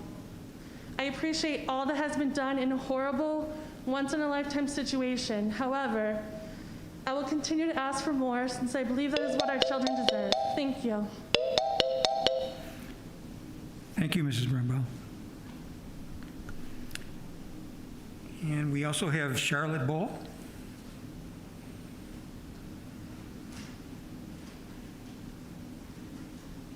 Okay, I don't have anything written down because this is very last minute, but I'm Charlotte Bull and I'm a senior at Kenmore West. And so April 1st at 5 p.m. after when spring break has started, we were sent out an email notifying that we would not have a prom this year. Now, updated April 12th, the New York State Department of Health has released that proms can happen this year. They can happen outdoors with the amount of 201 people to 500 at up to 33% capacity. If you do the math, that would be around 329 people that could come. So that would mean no dates, but the whole class could come since there's about 309 people if everyone came. So that would also give room for chaperones to be able to come. I was also told that Kenmore East is having an event at Beaver Island. They did not specify if it was prom or not. Then also a senior celebration. So I was thinking if Kenmore East is having some type of event, it would only be fair if Kenmore West was as well, since we are in the same district. Also, we are having a senior celebration this year, which we were not given the opportunity to choose between either a senior celebration or a senior prom, which we should have been given out a survey and should have surveyed the whole senior class instead of just telling us over email the day before a break when we could not reach out to anyone since we were not allowed to. I think with this new information, it should be looked over again, since I do have a meeting on Thursday with some people at school, that a senior prom is only fair to the seniors that were affected this year. And there are many opportunities and many ways we could fix it by doing it outdoors, doing it at school. There could be no food allowed. There could be just dancing with the people at your table, socially distanced. Since now, like she said, many people are getting vaccinated. I'm vaccinated. A lot of my friends that are seniors are vaccinated as well. So I think it would be only fair to try to, instead of shutting the whole thing down, actually come up with ideas and make ways that will happen. If Kenmore East is out here saying that they're doing at least something, it's only fair to give out the option to Kenmore West as well, even though we are a bigger school. I know there's more things that would happen there. But I think with this new information that was just sent out, April 12th, if you read through the whole thing, there would have to be COVID tests done or just show that you're vaccinated. I think that's only fair to give it a shot instead of shutting it down completely. Thank you. Thank you, Charlotte. Mr. Samato, any comments? Thank you, President Chimera. And just a comment, thank you very much to both speakers for sharing comments this evening. To our first speaker, regarding the budget, I think that all of our, in our budget work session prior to the meeting, a lot of those answers, specifics on the budget are included in there. Additionally, during a presentation tonight under my update, we'll talk more about the future of education over the next rest of this school year, at least in the near future that we're aware of right now, and as well as where we're going as a district for the rest of this school year. To our second speaker, we will, you are correct, some new guidance was included, I believe last night, right, today's Tuesday, so I apologize, but last night, and the high schools now are in receipt of that guidance, and they will continue to inform and work with their communities, and I'll share that in my update as well. So that'll be under the superintendent's update. Thank you. All right, next is our Board of Education committee reports. I'll go through our list here, and if we have a report, we can step up. The Audit Finance Committee, we didn't meet, right, Tom? There was no meeting this month. Okay. There was no Audit Finance Committee. Is that right? Right. How about the Board of Education Subcommittee, Policy Subcommittee? No. You haven't met since? No. Okay. The ECASB Budget and Finance Committee? No, okay. The ECASB Delegate Assembly meets this coming Thursday, so I'll be attending that. That's virtual. The Staff Development Policy Board did meet again. I just want to give a kind of a shout out to our director, Elaine Ablove, and our two co-chairs, Mary Lynn Biron and Kevin Krieger. This committee, I've served on a lot of committees over the years throughout the district, and this committee is a pretty hard-working committee. This past meeting, we dealt with reading over all the proposed courses and making sure that the rigor was there and the relevance was there, and the committee really takes that seriously. In fact, we talked about, and Elaine talked about the possibility of having some sort of targeted group of courses being offered that would be lumped together in what they would call possibly a Be Well series or a summit. And those courses would concentrate on supporting the socio-emotional health of students and staff as we return to school, which, I think is a great idea. But that was really the gist of that meeting, was going through that coursework. Okay, the ECASB legislative team, anything there? Yeah, I'll comment real quick on the staff development committee too, because I went to that too. I'm so impressed by the number of courses and how they're reviewed in the review process. It's really enlightening for me. But I was really impressed with the Kenton Be Well as well. So I thought that was really kind of an interesting way to sort of incorporate a lot of what really we talked about at the budget session with trying to help with lost learning and things like that. That's all incorporated too. So I think that's really important. As far as ECASB legislative, met on March 18th. It was mostly about the state budget, the budget being passed. They reviewed a lot of the meetings that had occurred with legislators, including the ones that members of the Kenton community attended. I did share some information from one of the trustees on the Sweet Home School Board. They were talking a little bit, in fact, it kind of relates to the staff development committee, because they were talking about grant money being at risk, and Elaine Ablon had shared information with me back in the fall, and I had reached out to Elaine and said, is it okay if I share it with the Sweet Home District, and they were super appreciative of getting that information, so that was actually kind of interesting. I know the next meeting is on the 22nd, and I think Jen, you had something to say too, right? Yeah, I attended that meeting as well, and there was just an interesting comment that I wanted to share with the board. Mike Cornell, who is the superintendent from Hamburg, was there at the meeting, and he commented that he and another small group of other superintendents have been meeting once a month with the editorial board of the Buffalo News to educate them about public school financing and budgets, just to kind of promote public education, because oftentimes their editorials can be quite negative towards public schools and public education. So I thought that was really great that they're undertaking that, and hoping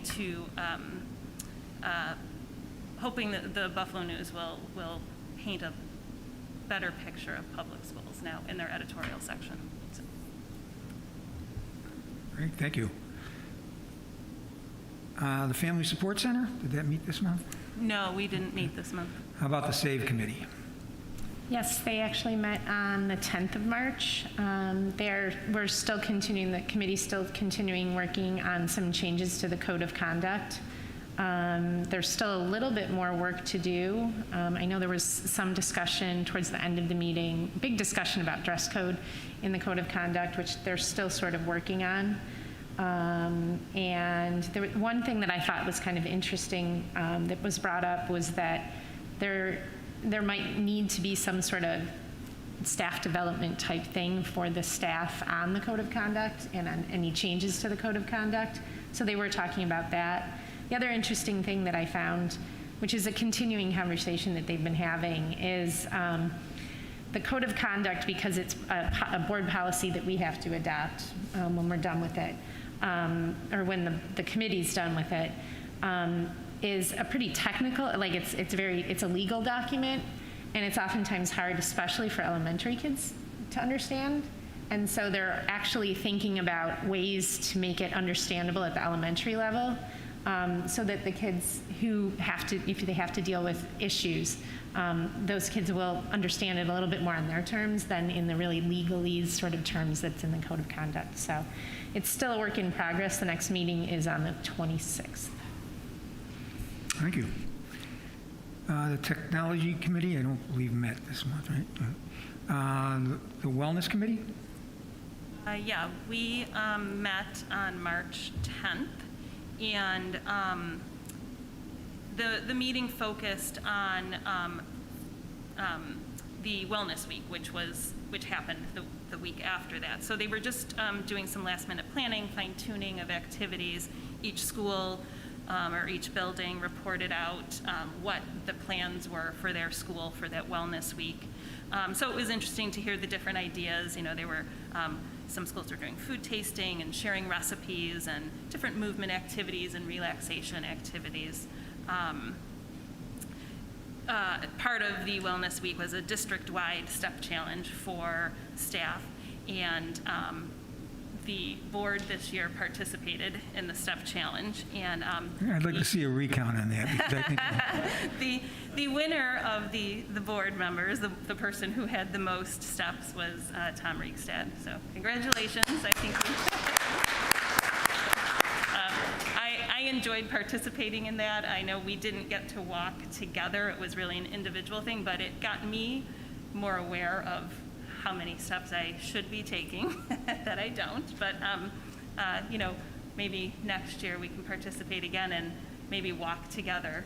You know, it would be nice to meet up sometime. But that's about it from the wellness meeting. Thank you. The Counseling Committee did not meet yet this month. Did I miss anybody? I don't think so. Oh, go ahead. Okay. And Matt and I attended 2 meetings of the District Reopening Task Force Committee. The first one was March 2nd, or wait, no, March 12th, and the second one was April 1st. And there's another one tomorrow. We talked at the first meeting about opening outdoor playgrounds, you know, which happened, and different ways that we could increase in-person instruction. Thank you. All right, board comments. I have a couple to pass along. First, I attended the second NYSBA Diversity, Equity, and Inclusion Committee meeting on March 20th, and the third one is this Saturday. And a couple takeaways are that they recommended examining Schenectady's district code of conduct as a model. I haven't had a chance to look at it yet, but they've done great things with using restorative practices to reduce out-of-school suspensions. And I know we do too, but several of the people on the committee pointed to that particular district's code as a model. We, as a committee, discussed the difference between equity and equality. And there's another recommendation that came up that perhaps new school board members could receive training on equity. The second thing I wanted to share is that I attended a NYSBA webinar on March 18th as part of their diversity equity series, and the focus was on building a more diverse workplace. There were presenters from two Hoover school superintendents from Long Island, and then the president of the New York State Black Caucus also presented. And a couple of interesting facts came out of that presentation as well. First, out of the 732 public school districts in New York, there are almost 200 that have no teacher or administrator on their staff of color. And then, you know, the trajectory over the last 30 years up to 2020 definitely shows, you know, an increase in the diversity of students, yet the workforce is not getting more diverse. And they pointed to the Henrietta Rush School District as a model to create a welcoming district. Their new website indicates what diversity is happening in their district. And in fact, Henrietta Rush is going to be featured in an upcoming issue of On Board newsletter. And they also recommended that school districts find a way to incentivize students to become educators and then return to teach in their home district. And one way to do that would be to partner with local colleges. I know Buffalo State does that with the Buffalo Public Schools through the Teachers Urban Academy and McKinley High School. And maybe we could look into something like that. So those are a couple of things that I took from that webinar. Thanks. Thank you. Anybody else? I just, a couple housekeeping things. First of all, we as a board have to vote on the BOCES representatives to the BOCES Board of Education on April 20th, and we need to come up with a time.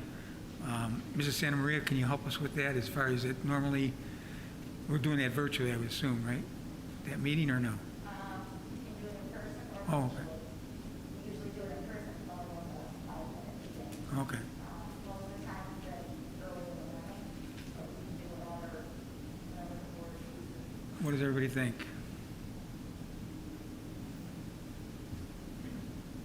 As long as we can do it virtually and we're set up for that, then I just assume do that. It generally has been a very short first thing in the morning meeting that we've done, but I'm open to whatever works for the rest of the board. Virtual morning. Okay. How early? I'm good anytime, so. I just say anytime before 8:15, sorry. I have a class that starts at 8:30, so I can do it before that. 8 o'clock? 8 o'clock works, yeah. That works. Works for me. Sounds good. Okay. Okay. Thank you. So April 20th at 8 a.m.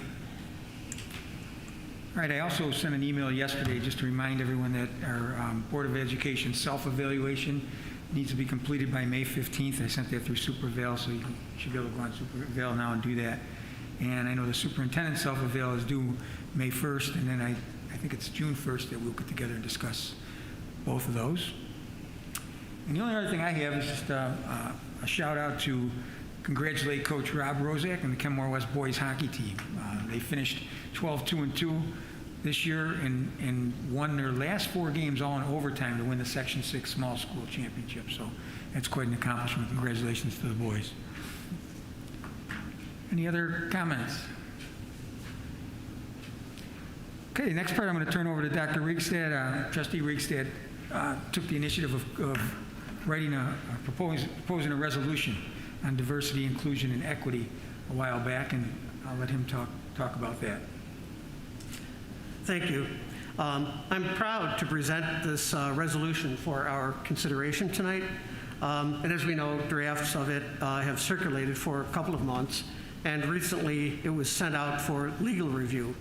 And when our attorney provided feedback on the language, I spoke with him last week, and we mutually agreed on the wording of the version that I'm proposing. And I think you all had a copy. I don't think there's a reason for me to read it into the record or anything. But I would like to formally propose it for board adoption. Okay, do I have a motion to approve the proposed resolution of diversity, inclusion, and equity? So moved. So moved by Jen, Second. second by Andrew. Is there any discussion? Just another word. My hope is that if it's adopted, that with the board leading by example, we can begin a process across the district of, difficult conversations and self-reflection, maybe eventually establish a district equity committee consisting of a wide range of stakeholders, among other significant steps in the process. Thank you. Okay, any other discussion? Okay, so I call for a vote. All those in favor, so signify by saying aye. Aye. Aye. Any opposed? Motion carried unanimously. Okay, that brings us to our student rep report. We have Kendall Brapp from Kenmore West here, our Kenmore West student rep. Lauren Reinhardt, our Kenmore East student rep, couldn't make it this evening. She's actually competing in a volleyball game at Kenmore East, so good luck to them. Not a volleyball game? No, it is a volleyball Oh, okay. game. You were shaking your head. So. Shouldn't be. But I'll turn it over to Kendall. So over the past month, Lauren and I have been working with the Kenmore-Tonawanda Youth Board, and we are currently trying to get students in our schools involved in writing cards to send to nursing homes because those people have been very isolated because of COVID. So we're working together to write letters, write cards, and we're also working with our NHS organizations in both the buildings because you can get service hours for this. And we know the due date is quickly approaching. So we're trying to help everybody out with that. We are currently setting the next date for our district leadership council meeting, which is very exciting. It will be the last one of this school year because we aim to meet quarterly, but we will also continue to meet with the principals' leadership councils about once a month, and that has been going well as well. And then the final thing is that Lauren and I have both really been enjoying sports recently. I know that I started swimming, which I haven't done since 7th grade. It's been different. And Lauren started playing volleyball, which she hasn't done in forever because she plays soccer. So it's been really nice to have that atmosphere again and be able to be involved in sports. Some positive things have come out of all this, and I think that's one of them, that because of the way they've split up the sports seasons, you have more opportunity to participate. I might debate that. I'm not as good of a swimmer as I remember.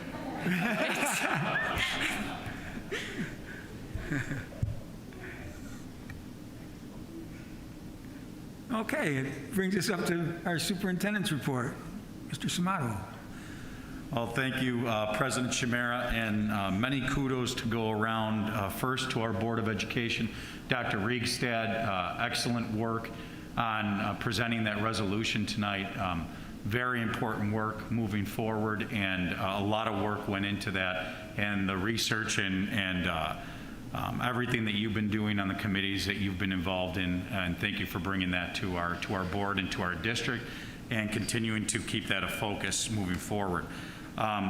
Kendall, board members, I can't say enough, and I know we only have them for a couple more months, but student leadership is so important, and these two fine young women have been doing a spectacular job this school year.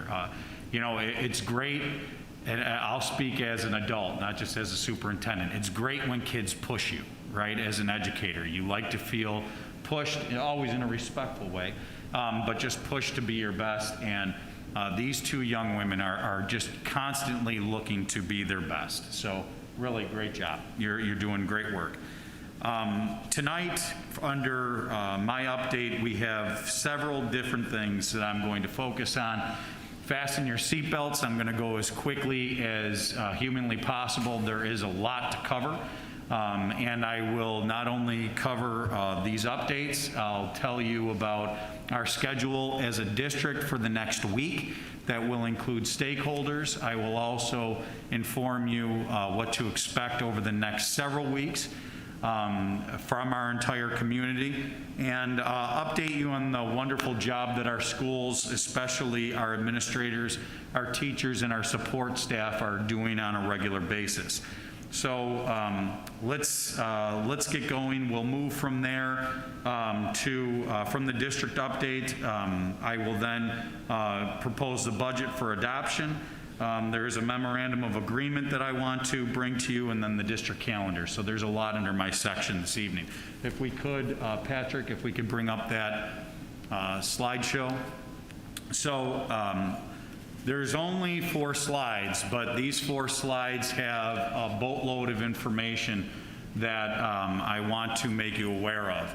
I'm not typically a reader from slides, but there's some things on these slides that I will read to you directly and then expand on. So new guidance, as everyone is familiar with. I don't know why guidance seems to come out on Fridays at 5 o'clock, but it does, and I'm sure it's because the state, the Department of Health, many others are putting such a concerted effort into making sure that they're doing the best that they can to provide us with guidance. But nonetheless, this past Friday, April 9th, a link to a 24-page document came to districts, and that reopening guidance, it looks like this. For any of you that are familiar or have, I know that everyone has read through this for our public as well, and that breaks down basically the status. I want to highlight the major changes. I don't want to go through the 24-page document in the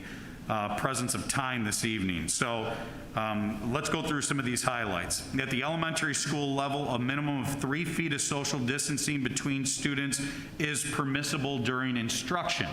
Okay, that could be found on page 7 of this document. At the middle high school level, 3 feet is permissible in areas with lower rates of transmission based on the CDC criteria.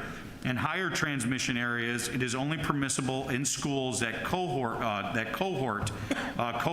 just to let everybody know and to really describe what cohorting means. We use that term cohorting a lot in education. For example, graduation rates are based on cohorts. That refers to the group of students that started together in 9th grade. In this circumstance, cohorting would mean a group of students that stay together for the entire school day. So currently in Kenton, our elementary students are in groups like that. Our secondary students, for the most part, are not. Definitely not in high schools. There's a little bit of cohorting in middle schools, and we'll talk about that throughout this presentation. This is that higher transmission rate is determined in this guidance as 2 different measures: a 7-day positivity rate of total cases over the past 7 days, a 7-day positivity rate and total cases over the past 7 days, whichever is higher. That's found on page 22. So to break it down for us, we've come to know a lot that we hear percentages, okay, when it comes to positivity rates in Erie County. That's based on the amount of people, individuals that have tested positive out of the number that have been tested, numerator, denominator. There's also part of this table that it gives you the total number of cases in the region per 100,000. So that is a different number. Now, what the CDC did was break it down into 4 sections. We'll talk a little bit about that as we go further through, but those 4 sections determine, when you hear that we're referred to as a red zone or a high rate, that's at the high end of this scale. Percentage, not only percentage, but rate, number of people, number of cases per 100,000. 5.1% Erie County meets the criteria as a lower transmission area based on positivity rate. It must be below 8% in order to achieve that, but meets the criteria as a higher transmission area based on total new cases. Currently in Erie County, there's 350 of the 100,000 residents over the past 7 days. Now, in order to be in that lower zone, we would have to be below 100. So 99 and below would put us into a lower rate zone. Because we're at 350, that's where that higher rate comes from. In all schools, 6 feet, the high schools do not cohort students and the middle schools do not fully cohort students.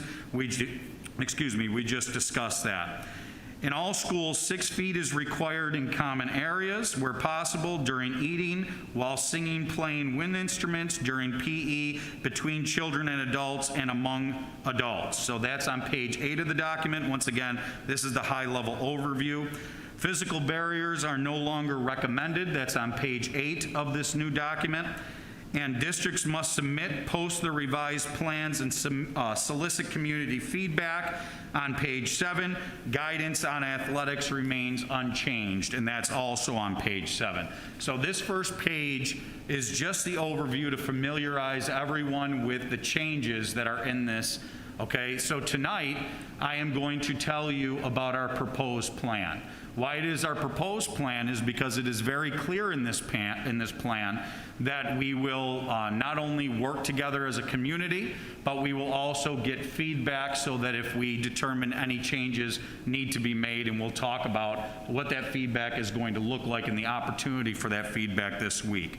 If we could go to that next slide. Therefore, our plan is to transition to 5 days of attendance for our elementary schools. Now, before we get into this, you're going to see that bullet, the district is striving for April 26th to bring our K through 4 students back to 5 days of instruction.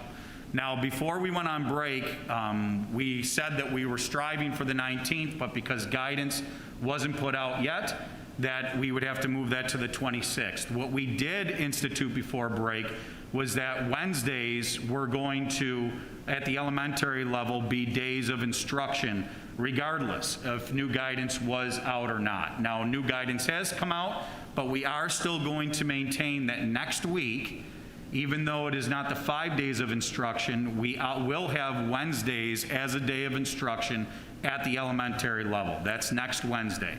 We initially said it would be an A day. I want to clarify for people why we sent out information that it would be a B day now. We were making it an A day because we did not know if new guidance would come out from New York State, and we were moving forward based on the fact that we were not at 5 days of instruction yet. Since the following week, the week of the 26th, we will move to 5 days of instruction. We have made next Wednesday a B day, because when we looked at the math of how much schooling our A and B cohorts have received up to this point, A had 43 days, B had 41. With that being said, we're making next Wednesday a B day, just to try and be more equal between those two cohorts. The following week, once again, we will be moving to that's our goal. We'll be moving to 5 days of instruction at the elementary level. Here's some of the areas of focus that I want to make sure our board still understands that our teams have been working on. Our public understands that these have been difficulties in all of this. Breakfast. Schools are continuing to plan for the required 6 feet of social distancing during breakfast. Now, folks, let me just lay this out. I've done this in the weekly connection, but to make sure that everybody's understanding why breakfast is so much more of a challenge than lunch is. At any school, elementary, secondary, we're focusing on elementary right now. When you set up a master schedule, you set up multiple lunch periods. Okay? At the elementary, they've said in the new guidance that 3 feet can exist for instruction, but in these other areas that I've listed for you, including eating, you must maintain 6 feet. We cannot, at the elementary level, we've eaten all of our lunch and breakfast up to this point in the classroom. We've kept our cohorts together. We can no longer do that if they're going to be 3 feet. Now, during lunches, because you set the schedule up where all of our schools have 3 lunch periods, for example, the entire school is not eating at the same time during lunch. So it's doable. We can keep some kids in the classroom, some kids in the cafeteria, some kids in other locations. That can happen. Where our difficulty is monitoring lunch, but we're working through that as a district. The challenge is breakfast. Breakfast happens at one time for the entire school during arrival. All schools are seeing this as a challenge because you're maintaining 6 feet. Now, our schools are working through this. I want to make everyone aware that worst case scenario, and I said this a few weeks ago, that we may, this is not going to stop us from coming back to 5 days. I want to be clear on that. But we're looking at everything from staggered times at individual schools for arrival and dismissal. So that's the partnership that we'll be looking to the communities on, and schools will be meeting with their communities after this week to fully discuss that schedule. And what I mean staggered times, for example, if arrival is 9 to 9:30 at any one of our elementary schools, this is just an example, not how every school is going to do it, or maybe not any school will do it. But maybe a school might ask for those, because we really have great parents that have volunteered to bring their kids to school this year. So drop-off times can get a little congested. But a principal in the school community might say, if these students can be dropped off between 9 and 9:15, this other group of students be dropped off between 9:15 and 9:30. Not only will that help with congestion, but that will also help with breakfast and being able to eat and maintain 6 feet. That's just one example. But the schools will continue to work through that. We'll continue to discuss that this week. I'll tell you how in just a few moments. Lunch, schools are continuing to plan for the 6 feet. I've talked about that. Meal kits, this is important that our entire community understands. Meal kits will not be available for elementary students that are attending school in person, since they will be served breakfast, lunch each school day. Kim Roll is very up to speed on all the regulations and requirements. That's one of the things that would change.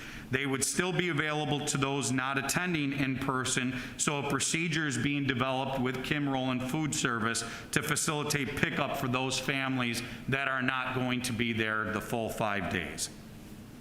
Pick up and drop off, we talked about that a little bit, and our schools will be working on that. Transportation.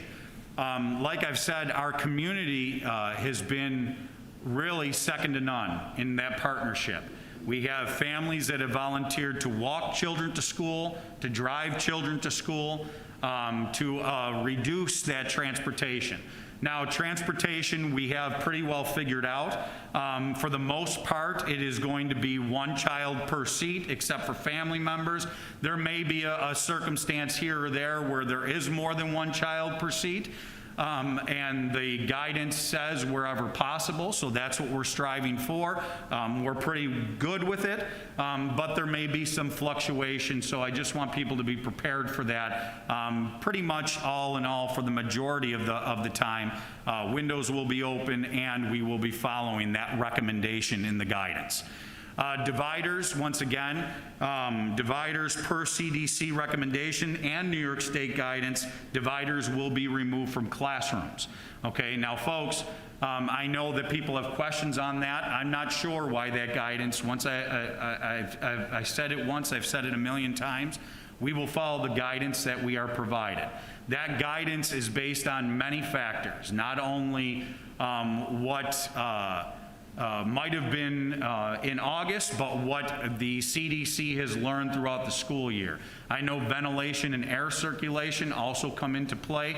There's a much bigger detailed section that I'm happy to say that KenTon has done an excellent job following even before this guidance, but that recommendation I would imagine has something to do with circulation in the classrooms as well, but that recommendation to remove dividers, that we will end up following that coming back to that 5 days of instruction. You see that ventilation and airflow, we continue to closely monitor that. Now with the warmer weather, even though we have great airflow in the classrooms, we will continue to encourage any of our staff that, of course, if they want windows open, have windows open where appropriate and when it can happen, weather permitting.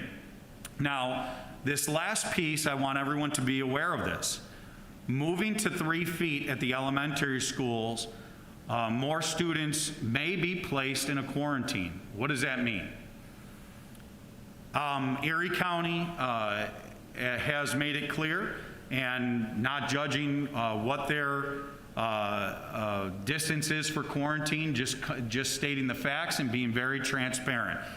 That distance still remains 6 feet, okay, for quarantining reasons. So I want everyone to understand that if we did have a positive student case, even though people are masked, even though students are masked, that students within 6 feet may have to be quarantined as a result of a positive case in a classroom. That can result in a higher quarantine amount of students in that event than what we're typically used to. Why? Because in a hybrid model, we are at 6 feet. We're at 6 feet of social distancing while we're masked in classrooms. Since that quarantine did not change, and that's not just a Kenton thing, that's across the board. But we are not seeing, and the CDC has been very clear that even though they've listed their rates of transmission, rates still remain very low the younger that the students are. So that's why there is a very big difference in the guidance between elementary school and secondary schools. That's one of the reasons why. But I want everyone to be prepared for that in the event that a quarantine was necessary. We, of course, do not determine that. As a district, we work with Erie County Department of Health, and they will be the ultimate deciding factor to give us the guidance on who and when we would have to quarantine. If we could move on to the next slide. One more back. Goals and area of focus to continue. All the district's strict policies and procedures will continue to be adhered to in areas such as cleaning, disinfecting, hygiene, temperature, symptom screening, contact tracing, pursuant to all New York State requirements. Group B students will still attend on next Wednesday. We spoke about that. So that was a change that we sent out to all of our families. I have to apologize to all of our teachers and to our principals. I'll take that one on myself. When we looked at those numbers yesterday and we knew that there was a good chance that we would be returning to 5-day instruction the following Monday, I made the call to change it from A to B to try and be as equal to the cohorts as we can. I asked Patrick Finelli to send that out to our stakeholders, our parents right away, and that was late yesterday afternoon. I did not have a chance to meet with our principals until today to inform them of that change, so a little bit hasty to get it out to our families before I spoke to our schools. But what that caused, folks, you can understand, parents thinking that B's are coming next week and schools still thinking that A's are coming next week. So that was cleared up, but my apologies. I wanted to be very transparent. I'll take the blame on that one. We are continuing to look at options and opportunities for middle and high schoolers. If Erie County meets the criteria as a lower transmission area, middle high schoolers will be able to transition to 3 feet of social distancing. However, the criteria will be very difficult to meet based on the total number of cases. So what that bullet means is, right now, according to that chart of the 4 areas, okay, indicating, and that's in this CDC document, Table 1, not only does Table 1, and this, is not through by page numbers, even though it's listed as page 6 on my printout, that's just how the computer prints it out. Low transmission blue, moderate transmission yellow, substantial transmission orange, high transmission red. When you look at those charts later on in the CDC document that New York State has referenced, it talks about what and who can attend based on those transmission rates. That's why right now middle and high school are not able to attend at 3 feet. Our teams, though, will continue to look at middle school based on trying and attempting to cohort. Folks, We did not cohort from the beginning of the school year because that has not been the way that we've done our secondary education in Kenton in previous years. There were some major downfalls to cohorting. Number one, if we would have cohorted both at the middle and high school level, it would have limited the coursework that students could take. Period, end of story. From the beginning of the year, they would have had less opportunity for advanced coursework. They would have had less opportunity for electives at the high school, and it was not a good model. But I want to, once again, as we go through, we learn different things, but I would encourage everyone to understand our secondary model. As much as this stinks right now that we're in this pandemic, we still have offered some of the best that there is around in our secondary model. And what I mean by that, our teachers have been second to none at the secondary level in what they've offered. They offer and they teach simultaneously kids that are in front of them and kids that are at home. So for example, if you're an A student and you're there on Monday, that's great. The B student that is not there on Monday is still attending the class simultaneously. There are very, very few around that are doing that, and our teachers and our administrators are pulling that off.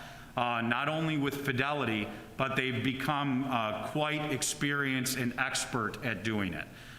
It's not ideal, it's not the best year to have, but it is the best of what we've been able to offer. And our secondary model has been that through and through from the beginning of the year with those 4 days. New York State released new guidance on end of academic year celebrations. One of our speakers tonight was referring to that. That was updated April 12th, 2021, so last evening. The governor actually made an announcement during one of his press conferences yesterday. This guidance includes different rules and limits on our participants' capacity for indoor and outdoor events. Schools are reviewing this guidance, exploring different options, and gathering feedback from students and families. So what does this mean?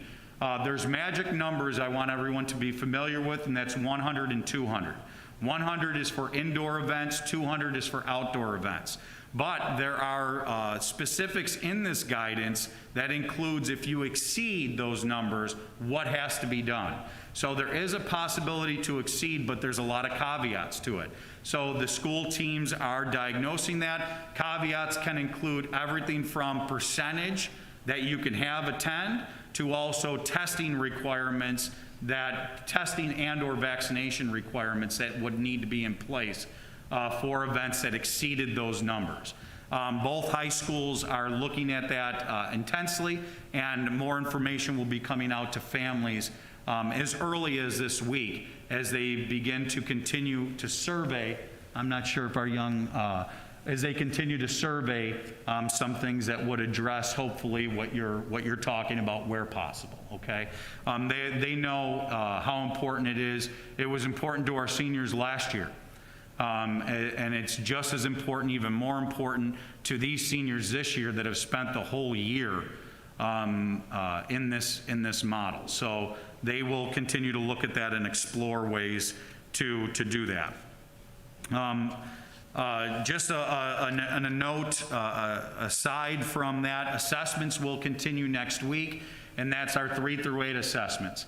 Remember, next week is still a hybrid week. On Aide, I have it here somewhere because Kelly White is so wonderfully organized.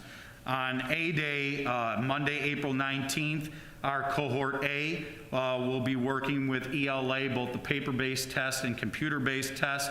Tuesday will be the makeup day, and on Thursday, cohort B will work on that next week. Just a reminder, math and science are later on in the year. Math is May 3rd, science is June 7th. So those are still continuing next week as planned. Next steps for this week. So now that we've gone through all of the recommendations, where we plan to go, where we want to share with our community, this is the first instance of sharing with our community. I appreciate the board and everything that you've done. This is the first time that you're hearing as much of this detailed information. as I'm presenting. We're going to do several things this week. This is our first step. I'm going to replicate this presentation to our parent cabinet. That meeting was already scheduled, happenstance. It happened to be scheduled and the circumstance presented itself for tomorrow evening. From happenstance, I'm going to present to them tomorrow evening. We will take that presentation and we will make a, Patrick, what is it called again? A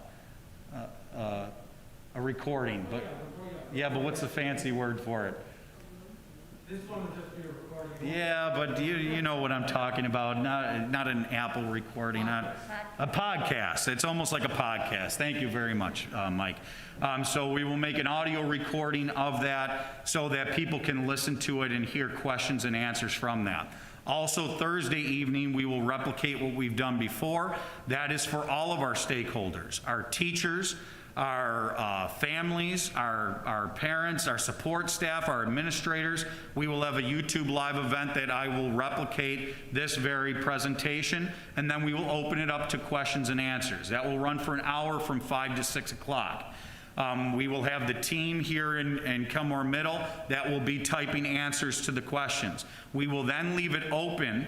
We will have actually a different model that we will be putting out during that event.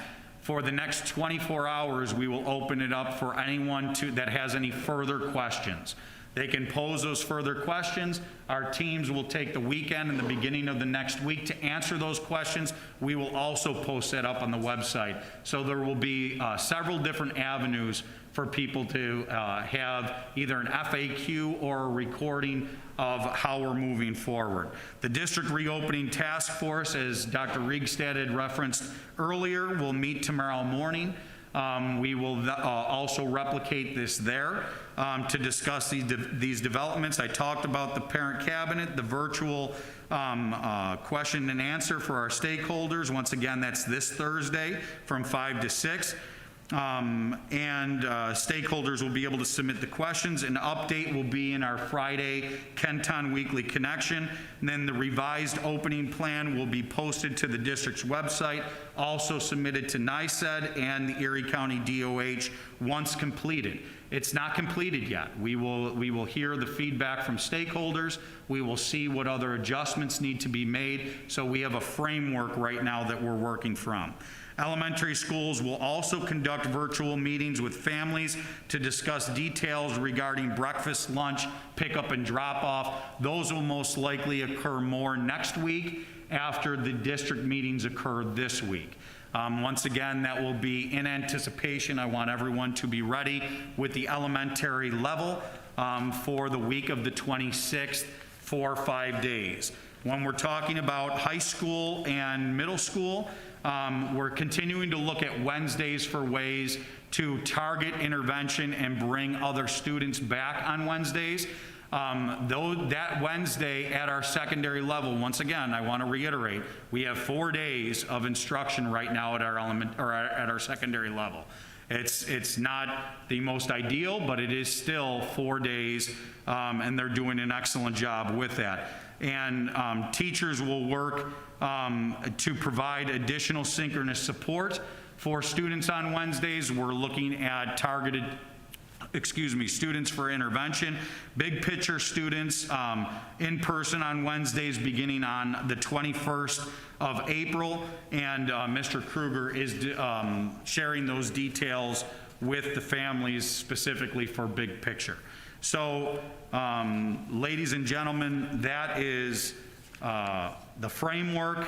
That is a lot to digest in one evening. You know now what will happen over the next week. We met with principals today, all elementary principals we just brought on board today. Elementary principals will continue to work with elementary staff.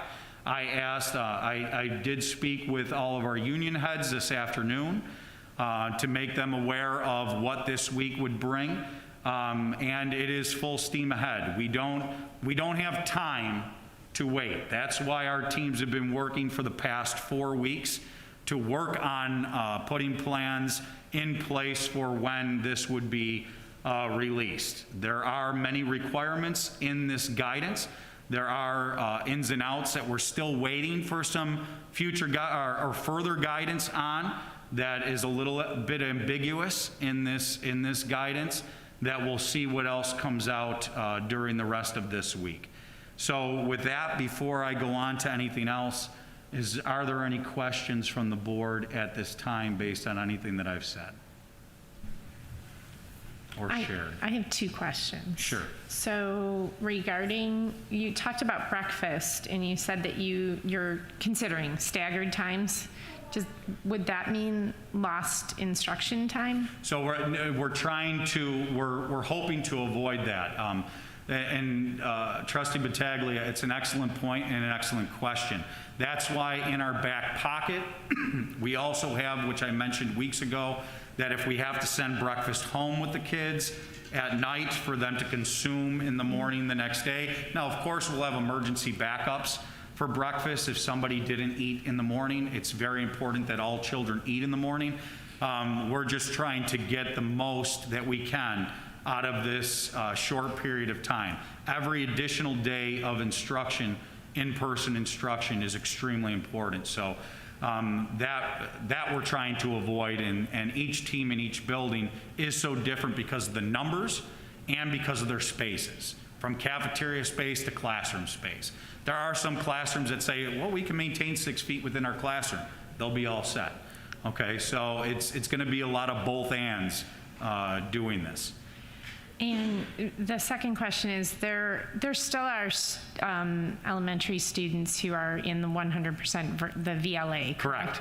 Correct. And there's not going to be changes to teachers or anything like that? No, and that's, so if... So I actually, real quick, yeah.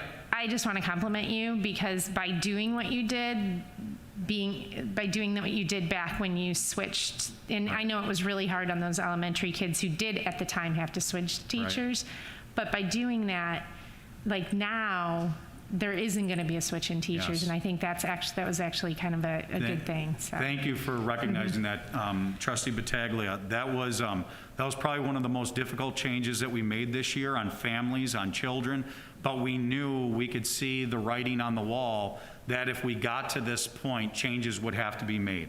And of course, we'll still work with individual families if they have any requests for changes. We just will.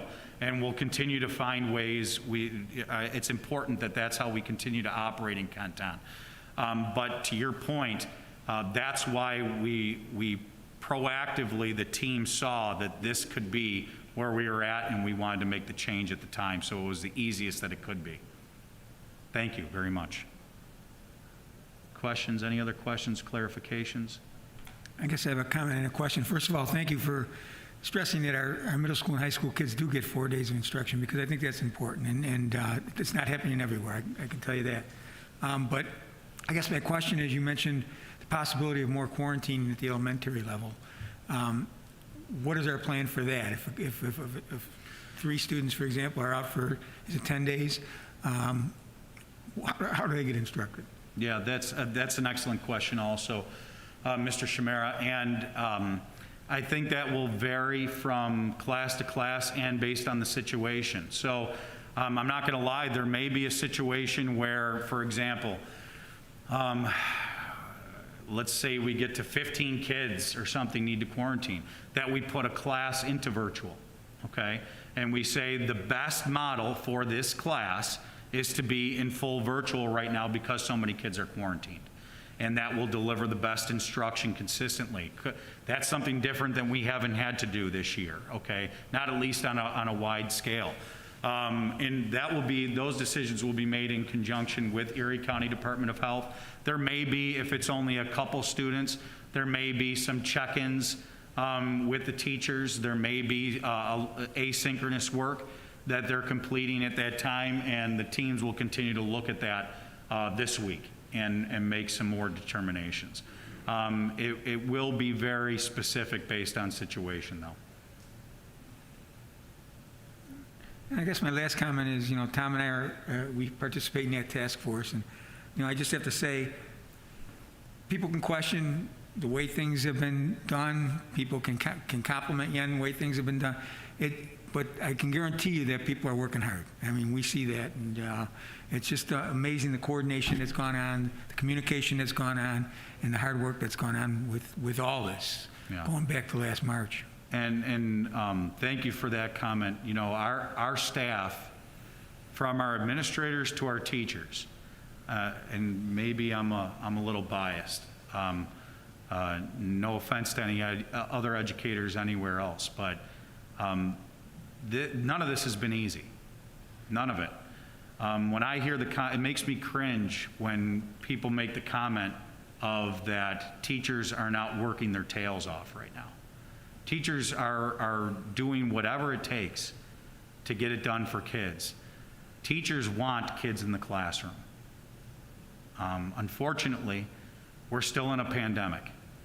And I can't tell you how many teachers that I hear on a daily basis, and the stories that administrators share. Everybody wants the kids back. And no offense, it's easier being out of the pandemic than it is being in the pandemic, if we want to talk about easy. Not that education's ever easy, but you know what I mean by making that statement. So our people are working around the clock. Education is truly around the clock. Thank you. I just have one question. For the elementary level, so will there be an option to stay hybrid, or everybody goes back? Yeah, not hybrid. Okay. There would be no reason for that hybrid, because we cannot maintain 6 feet and 3 feet. We don't have the room, we don't have the space, we don't have the ability to offer that. There are other districts that have been able to offer other models, and kudos to them. Everyone's condition is different. Everyone's buildings are different. Everyone has different staffing levels. Everyone has different student populations. So that exists, and we know that exists. And some of those disparities, like I said, not to give Kenton kudos, but there are some wonderful things that Kenton has done along the way and our teams have done to offer those opportunities. Unfortunately, we can't offer both hybrid at the elementary and in person. Right now, like I said, our middle level, our high school is remaining hybrid. If something else is figured out, or if something changes with transmission rates, then and guidance changes, hopefully something can change.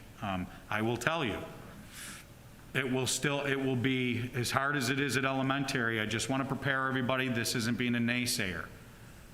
Doing breakfast at lunch for 1,200, it's that hard for 600 at 6 feet. It will be doubly hard for 1,200. You know, it's not that we can't do it, not that they're not figuring it out. I just want people to be prepared for that. That guidance, staying at 6 feet to eat, it's a very challenging task. It's a very challenging task. Any other questions, clarifications, comments? Just one more real quick. I know you addressed busing. Will there be enough buses Yes. for the elementary? Yeah, so our families really have done such an amazing job. Now, it's a double-edged sword, right? Because our families have done such an amazing job, it does make drop-off and pickup a little bit more congested. And at some schools, drop-off and pickup was already very congested. That's why we're addressing a lot of it in the capital project that was done before we were on board. Some great work was done there in that design. But our buses really have one kid per seat unless they're family members. Jim Nestico's team had not gone just bus by bus, but route by route. So that everybody understands, it's not just a matter of, well, get more buses or hire more buses. Our buses do 3 runs in the morning, 3 runs in the afternoon. High school, middle school, elementary. High school, middle school, elementary. That's how they're running. So those people are working those multiple shifts. Where we can, we've picked up more drivers, and however we can to increase it. But it's kind of like monitors right now. I think somebody in their presentation talked about how hard it is to get part-timers. And our schools are thinking out of the box to get monitors, to monitor lunchtime, to monitor arrival, to monitor breakfast. That's been a huge challenge as well. So I hope that answered. Did that answer that, Trustee Patelli? Okay. Okay, thank you. Okay, so our next meeting, like I said, will be tomorrow. This will be posted. Patrick will take this video from the update that I just gave, cut it out of the board meeting and post it separately so that people can get information without having to watch the entire board meeting. No offense to board members, but as another method of communication and posting it, and we'll continue with the rest of our work this week. So stay tuned, and I'll of course update you in the district updates as well, the weekly updates as we move forward. Our next item, I apologize, President Chimera, I recommend at this time also the proposed budget adoption for the 21-22 school year before I move on to my other updates. Thank you. So do I have a motion to approve the 2021-22 proposed budget adoption? So moved by Tom. Second. Second by Andrew. Any discussion? Okay, there being none, I call for a vote. All those in favor so signify by saying aye. Aye. Any opposed? Motion carried unanimously. Okay, thank you, President Chimera. And our next item, item 13C, is I am proposing, President Chimera, I recommend that the board approves the 21-22 district calendar. Before you do that, I would like to give you a summary, if you don't mind, about what is different in this calendar and what you can expect and what the community can expect. Now, folks, this year coming up, we are in a very different situation. And look at, so that everybody understands, there's requirements on the amount of days of instruction, the amount of days of attendance before districts start getting dinged state aid and things of that nature. Okay, so for us to just say that we're not going to take this day or be off this day, it can never happen that way. It's kind of the reason, it is the reason why, for example, in past years when we've had too many emergency days, we have to take days off of recess.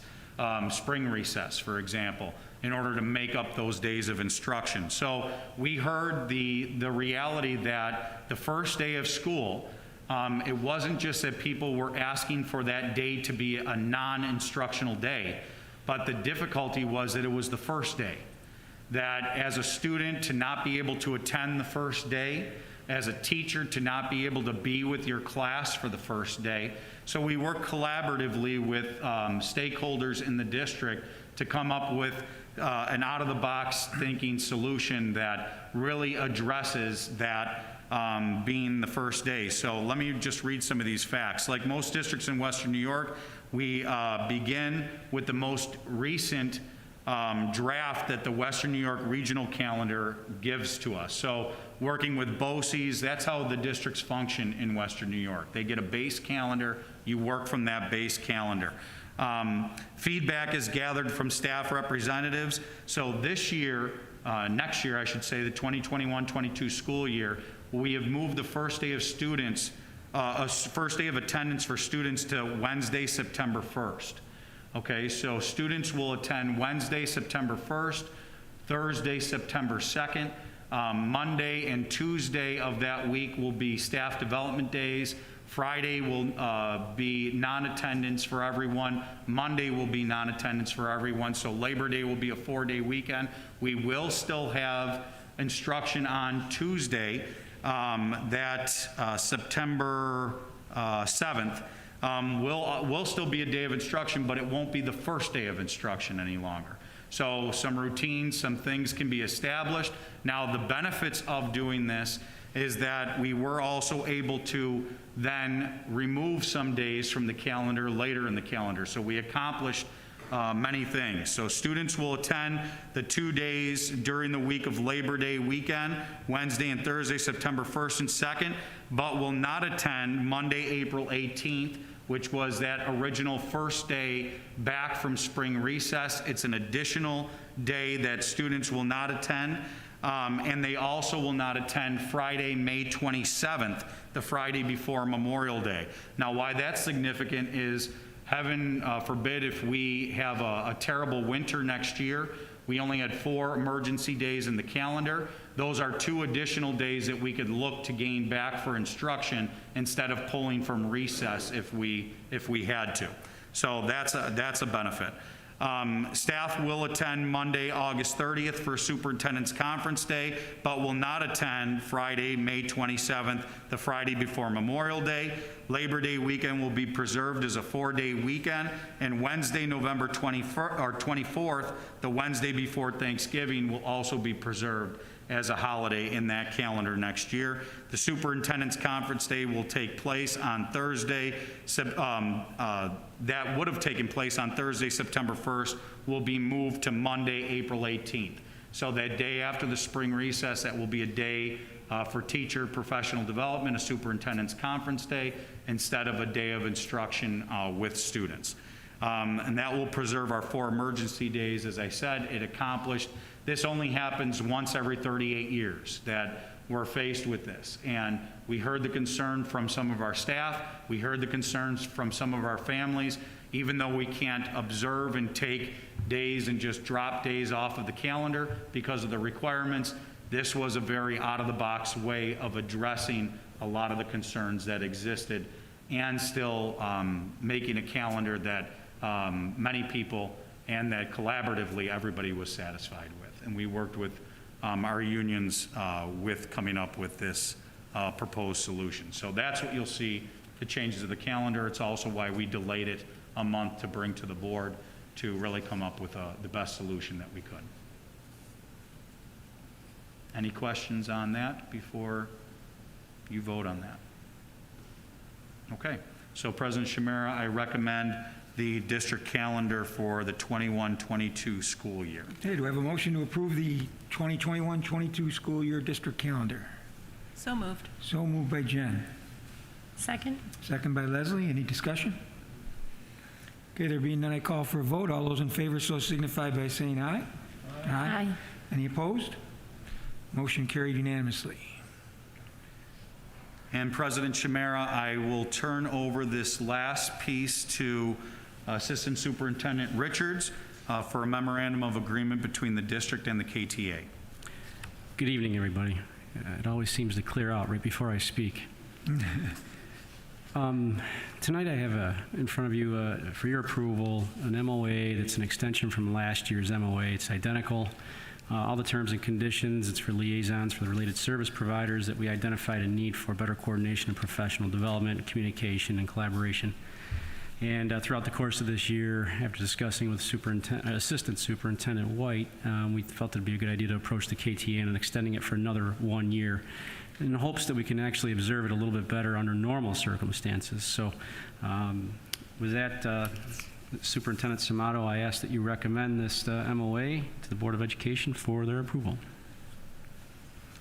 Okay, thank you very much, Assistant Superintendent Richards. So President Chimera, I recommend the approval of the memorandum of agreement between the district and the KTA liaison position. It's an action item. Okay, do I have a motion to approve the memorandum of agreement between the district and the KTA liaison positions? So moved. So moved by Andrew. Second. Second by Leslie. Any discussion? There being none, I call for a vote. All those in favor so signify by saying aye. Aye. Any opposed? Motion carried unanimously. Okay, wonderful. And President Chimera, that concludes my report. I will now turn it over to Assistant Superintendent White for her report. Thank you, Superintendent Samato. I have a number of agenda items for the board this evening. First, I'd like to provide us an update on our strategic plan. And I would like to ask Secondary Director Lisa Cross, Elementary Director Mike Muscarella, and Interim Director of Special Ed and Student Services John Cole to join me as we update you.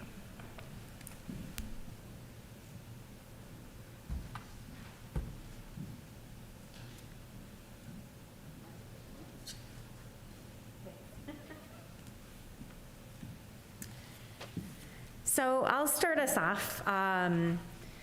Obviously, this last year has been anything but what we had planned.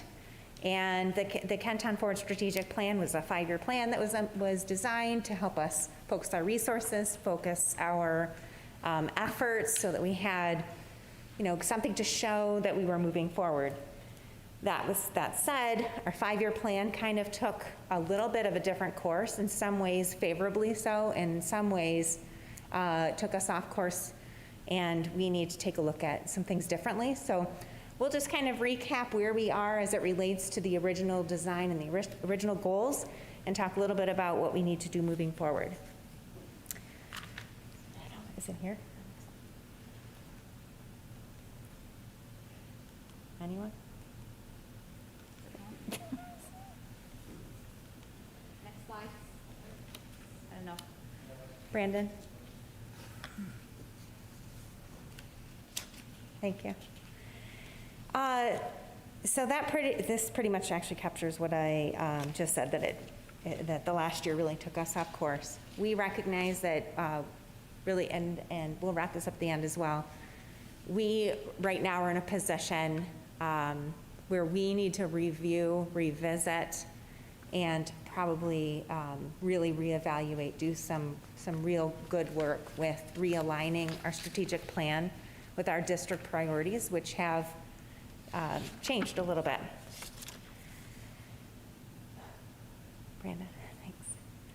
So just a reminder, our original strategic plan, our main priorities were instruction for all students. That's everything from response intervention and supports for students, all the way up through extension options, enrichment opportunities. In the middle there, engagement and making sure that we are reaching every student in our classrooms, providing good core instruction, research-based instruction. One of our other priorities was social emotional health and wellness, making sure all of our students are well, our building cultures are strong, we're supporting our teachers as much as we are our students. And then our last was technology, and the technology, again, having this tech-rich environment that allows our students to function in 21st century learning environments. So I will start with technology. Our main technology goal was to embody a culture of innovation, which really enhanced every aspect of our learning community. Obviously, technology has changed a little bit over the last year or so. So I'll give you some updates specific to our technology. We had 3 main courses that we were on. First was integrating technology into the learning environment. Again, COVID set us ahead of schedule in terms of this path. We worked with Seesaw, K2. We had the Google Workspace for Education for everybody, K-12.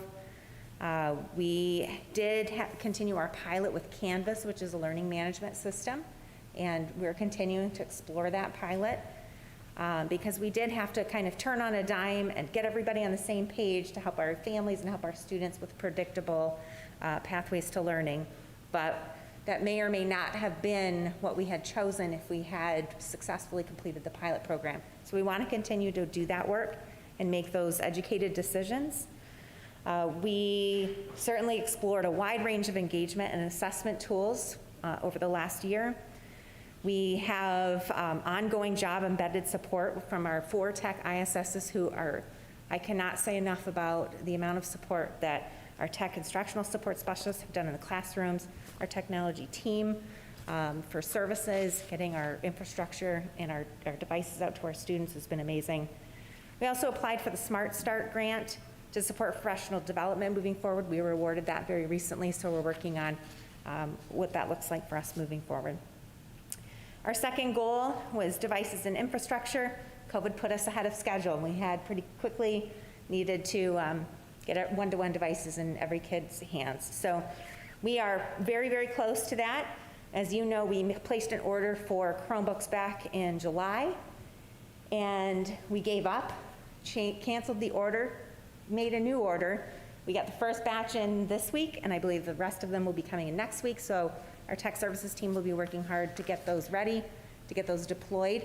We won't necessarily be using them the way that we had hoped to a year ago, but we will get them into classrooms, and then we'll be able to redeploy our iPads to our youngest learners and begin that professional development with our students, getting them used to Chromebooks versus the iPads that they have been using in the elementary grades. Our last course was Engaging All Learners. Again, COVID put us ahead of schedule. We worked really hard on communication systems, communicating with each other, communicating with our families, making that predictable. Video streaming capabilities.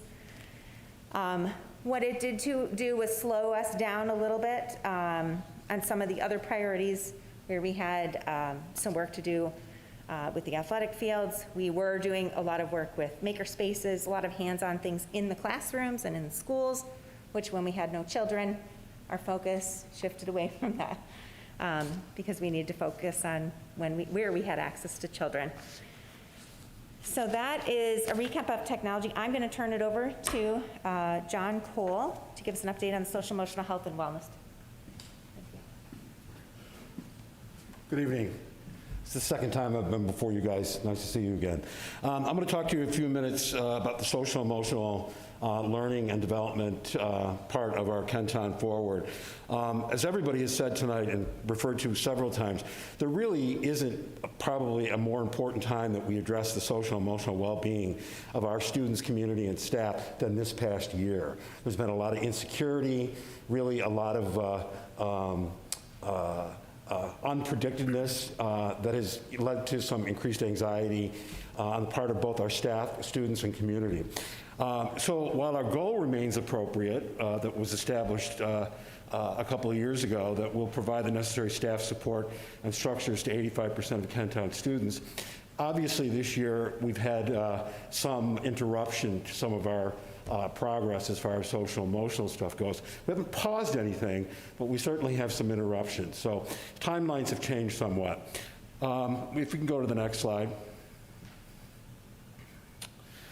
And I'm not going to read off these slides. I'm really just going to give you a summary of this. As you're probably aware, we have basically two assessments that we use to gather baseline data on our students' well-being, social emotional development, and self-awareness. We're using the Devereaux Student Strength Assessment that you may be familiar with, and we're also using the Youth Truth Survey.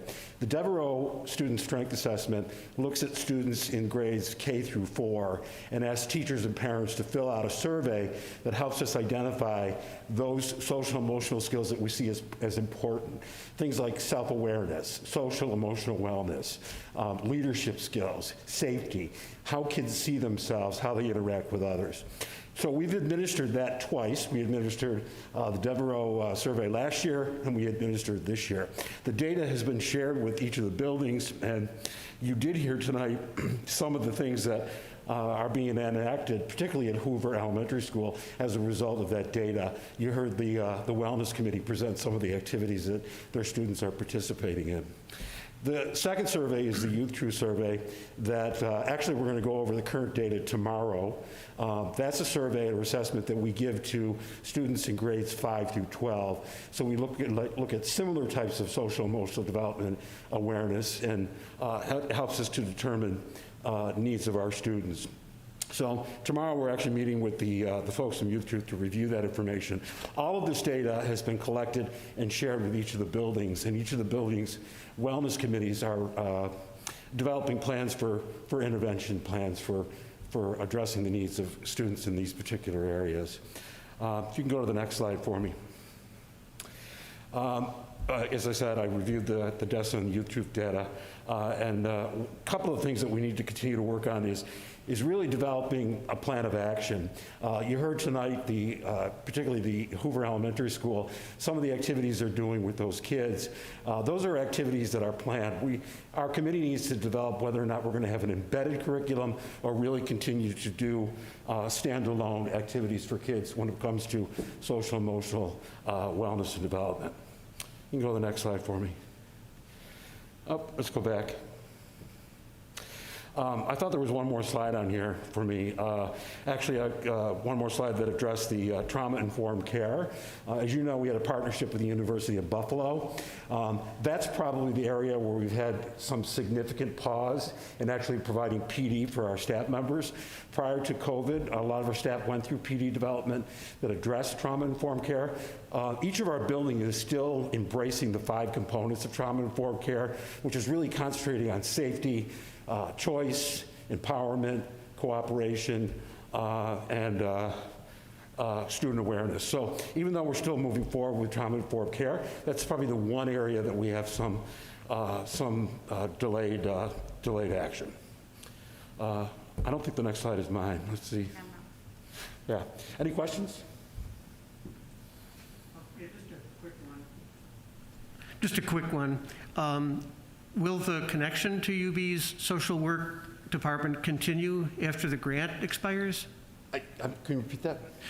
Will the connection to UB's social work department continue once the grant is done? We're planning on that. Okay. You know, obviously the direct PD, because of the COVID, UB has put out activities for us to engage in over the course of the year through the COVID pause, but it hasn't been as directly, a lot of it's been virtual. So yes, we will continue our partnership with the University of Buffalo.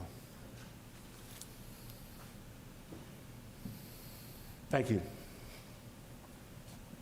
Thanks, John. And we truly know that the social emotional wellness of our students and that relational aspect really help our teachers secure better instruction for our students.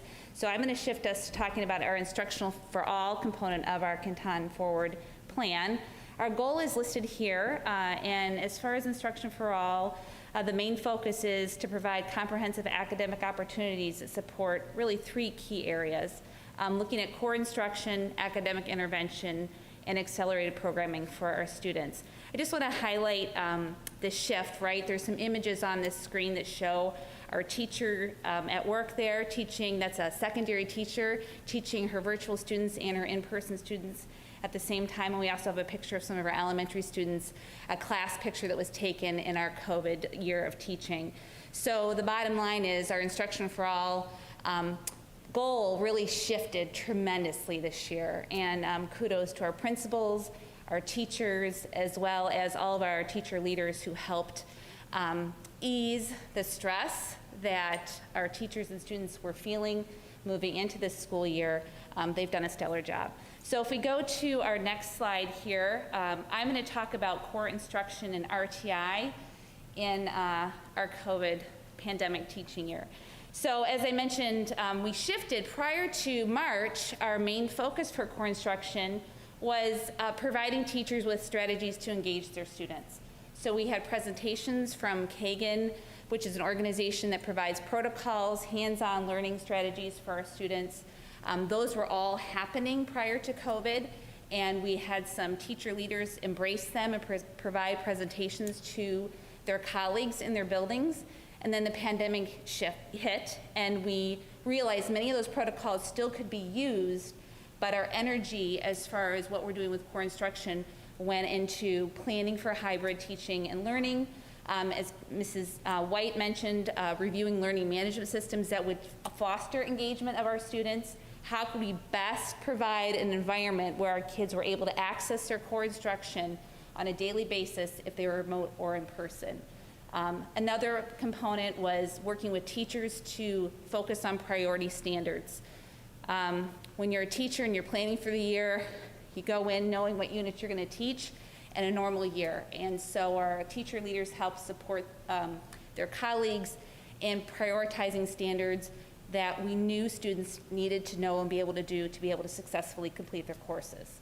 This spring, we were able to begin to dive more into curriculum review, which was our normal practice in our office prior to the pandemic life. And that review cycle, we're going to highlight later, Mr. Muscarella and I, to showcase some of the work there. And then also, where there was revisions of assessments at all levels, K through 12. As far as RTI, response to intervention, so that's the method that we use to review benchmark data that looks at all students K through 8 and how they're performing in ELA and math, and then prioritize instruction for our most neediest students. That continued without a hitch throughout the pandemic. We have two excellent instructional support specialists, Mary Beeger at elementary and Kathy Reiser at secondary, and they were ready to go. They knew that they were going to be needed not just with their response to intervention teachers, but also for those Tier 1 teachers, because the Tier 1 teachers were very worried about those gaps that students would be coming to them with. So they provided training and support for them, ability to review data and prioritize instruction. And then this spring, we continued those data teams and then also have begun to refine what our summer school programs will look like in response to some of the learning gaps that are coming from those benchmark assessments, and then also what academic intervention support will look like at the high schools. So, pass it to Mike. Good evening. I'm going to talk a little bit about enrichment. So that's certainly been a challenge as we have worked through the pandemic, but we have been able to provide virtual gifted and talented instruction at our elementary school. Our teacher is working hard in coordinating schedules between our school and our parochial schools that we service. We also have a enrichment teacher split 1.0 between both of our middle schools. So that has been a new add in a year ago. So that has continued throughout the pandemic, working between our 5th, 6th, and 7th grade. We've also implemented a Social Studies 8 honor course, and we've done some curriculum work developing the enrichment curriculum at our middle school. Moving forward, we're looking at refining our identification process at the elementary. We've done a lot of work. We thank you for your participation and our superintendent with our invention convention. The kids it's been an engaging process, certainly been a change to go virtual, but we've been able to engage our students throughout the pandemic. We'll continue developing our enrichment program summary. It's a guide, essentially a K-12 guide of enrichment opportunities, moving throughout our elementary school, middle school, and high school. So our team is meeting right now on a weekly basis, looking at our process for the revised identification and working towards rolling that out later this school year and into the fall. Next slide. So we have a district implementation team. It's really at our core to make sure that we keep reviewing our goals. Certainly they've changed over the pandemic. As Assistant Superintendent White mentioned, there's still some reconciling that needs to be done with the implementation of the action plans and the timelines. We're continuing to monitor this with all our core areas and continue to move forward with new programs, new materials. We'll talk a little bit more about that in our curriculum review cycle. So that's an update of where our strategic plan is as a district. Certainly we've moved forward in areas, we've paused in other areas. But in a nutshell, we've stepped on the gas pedal in certain areas, and it's moved us forward significantly in the areas of technology and some of the engagement opportunities we've been able to do. So we look forward to continuing to work on our plan, continuing to revise it, and move Kenton forward. Any questions?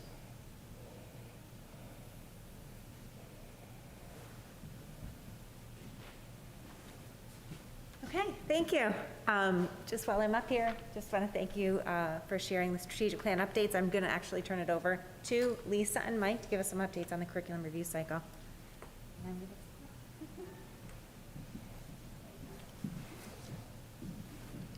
All right, so I'm going to talk a little bit about the curriculum review cycle.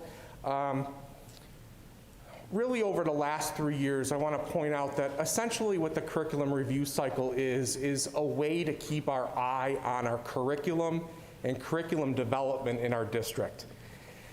I can tell you, and first I want to just to thank Assistant Superintendent White. You know, when I first started in this role and Kelly first started, we met with Mary Lynn Buron, Lisa Cross, Carrie Futak, and we really had to take a look at making sure that curriculum in our district was reviewed, had teacher input, was driven by curriculum teams to make sure that we were offering cutting-edge resources, engaging our teachers, and making sure that we had the best curriculum possible. And so I'm going to share with you this evening just where we are. There's been some revision due to the pandemic, but this is the core of what we do, and a core of instruction and ensuring that our teachers have the very best resources, but also being fiscally responsible and having a plan as to review those materials and ensure that we have curriculum maps. We know what kids need to know and be able to do at each of our grade levels. You can move to the next slide. So it's really a 5-phase approach, and this is really driven by our curriculum teams. Each of our areas have a curriculum team. So for example, I'm going to pick on Mary Lynn Buron, who's sitting here. She facilitates our social studies team at the elementary and the secondary. So currently, social studies is in application and planning. So what that means is that Mary Lynn's really facilitating the work with teachers and myself, and we're going through a process to review elementary social studies. So each of these areas, for every curricular area in our district, is in one of these prongs in this cycle.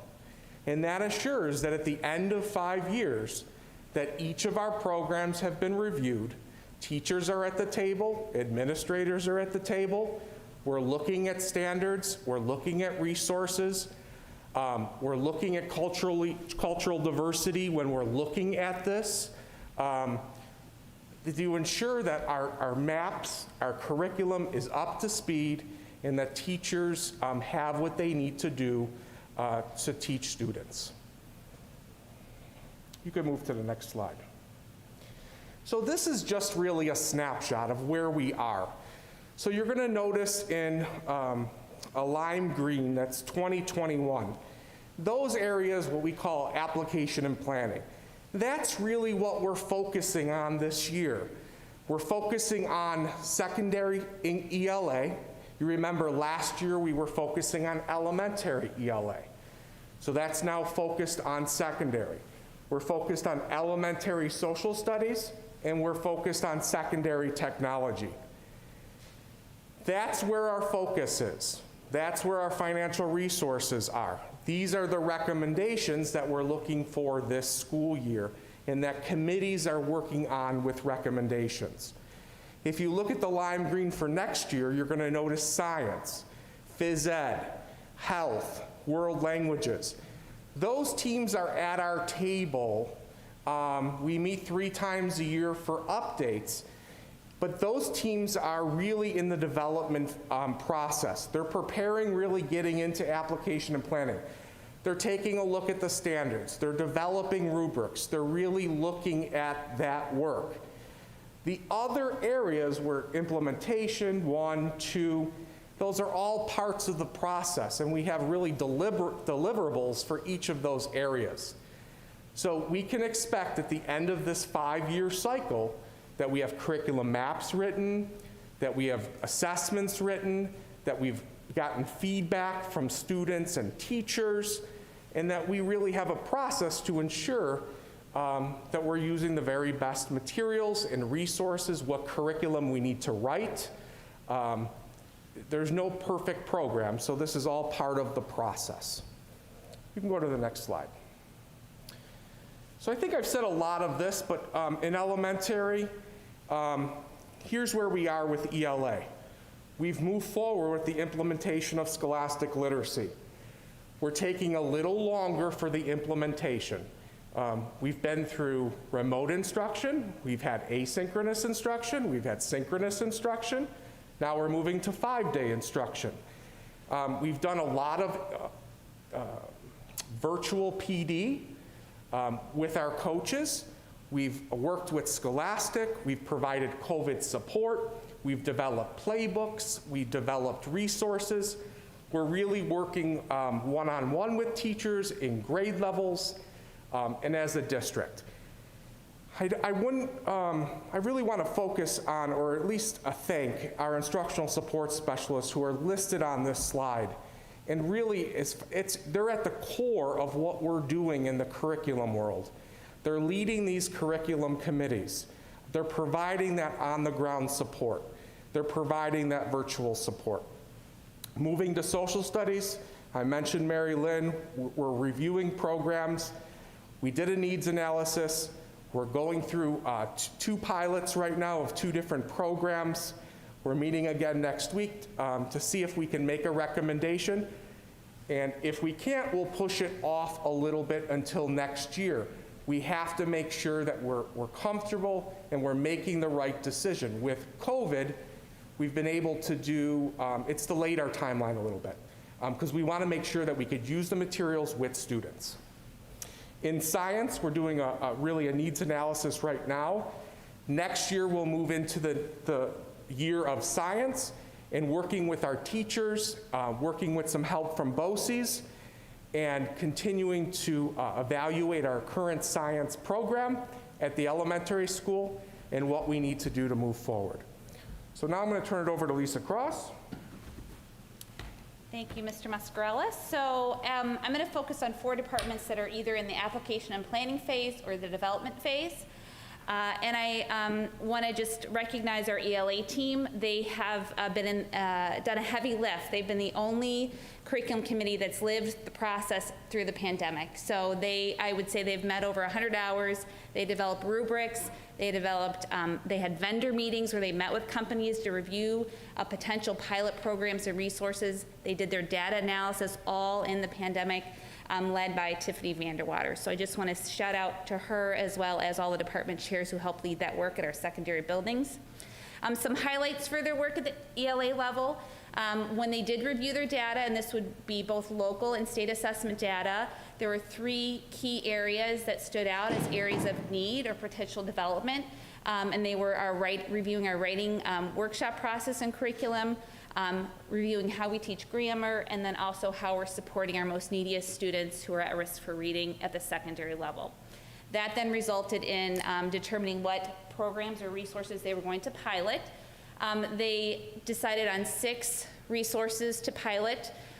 We had Scholastic Reading, My Perspectives Reading, 2 intervention programs, one called Lexia, one called No Red Ink, and then we also had vocabulary.com, and we had EL Education, which is Expeditionary Learning Education, who provided resources for increasing engagement in the writing and reading process. As you can imagine, if you're a classroom teacher and you're piloting a program in the pandemic, you would be reluctant, and I think about sitting in that seat as a teacher myself, to say, I'm going to give a go to this program for the district for the next 5 years because the kids are not in front of you, right? They have not had a true year of teaching with all their students in front of them. So we agreed to extend the pilots into next school year. There's some that we took off the table. Actually, one we took off the table, and that's My Perspectives Reading. And Scholastic, we're looking at just our neediest students potentially for Scholastic. But we're also bringing on Common Lit, which is another curriculum resource developed by a teacher. So we are extending our pilots into the 21-22 school year, and we have a heavy emphasis on PD and supporting our ELA teachers. So our ELA committee is planning a summer literacy summit. We're crossing our fingers so you can join us and do that too, and your toes, that we can maybe be in person. We're really hoping, because we want to set up some collaborative roundtables with our ELA teachers to do some curriculum writing and receive some PD in those specific areas that I highlighted. So stay tuned, keep your eyes on our newsletters because it's sure to be a great summer for those ELA teachers. As far as technology, 5 through 12, we are in a 2-year phase of renewing our CTE program academies, and so Joel Martin and Nancy Prey are leading that work. They work with our CT advisory boards, which represent local businesses and colleges, and they are constantly in the process of reviewing our current assessment tools that we're using and our curriculum as required in the renewal process. For science, you had the best presentation possible today to highlight what's going on at middle school science, so thanks to Hoover Middle and Elaine and her team there. They did reference the curriculum mapping work that's happening and also highlighted some of the additional engagement tools that they've embraced to teach the next generation standards, specifically playground physics, TIDO, which is a simulation program where students build their own biomes. It's fascinating to watch the kids do that work, and Gizmos, which is online labs that students have been able to complete in this virtual environment. Our world language, so we do follow the bouncing ball as far as changes that happen in the New York State Education Department. And in March 2021, they presented, and they're still working there too, right? They presented revisions to the New York State World Language Standards. And so we have a curriculum committee who is reviewing those, and they will be making some recommendations for potential resources to address those changes. Our K-12 education, kind of the department that crosses all levels, is Phys Ed and Health, led by Heather Radka and Laura Jelonic. And they're in their first year of the curriculum review cycle, but they have done a wonderful job this year with the Wellness Committee in shaping how to embed social emotional learning standards in the work they do in the gymnasium, but not just the gymnasium, how they are modeling that throughout their teaching and with their peers. So they've used Irwin Bosse's as a resource for training, specifically looking at those SEL standards and how to use those in their classroom. They're working on a crosswalk and then planning for some resource review next year. So where are we moving forward? As you can see, we have adjusted the curriculum review cycle to meet the shifts and changes due to the pandemic. We do have all departments reviewing resources to include both culturally responsive teaching strategies, as well as how to embed the computer science standards to increase engagement across our K-12 continuum.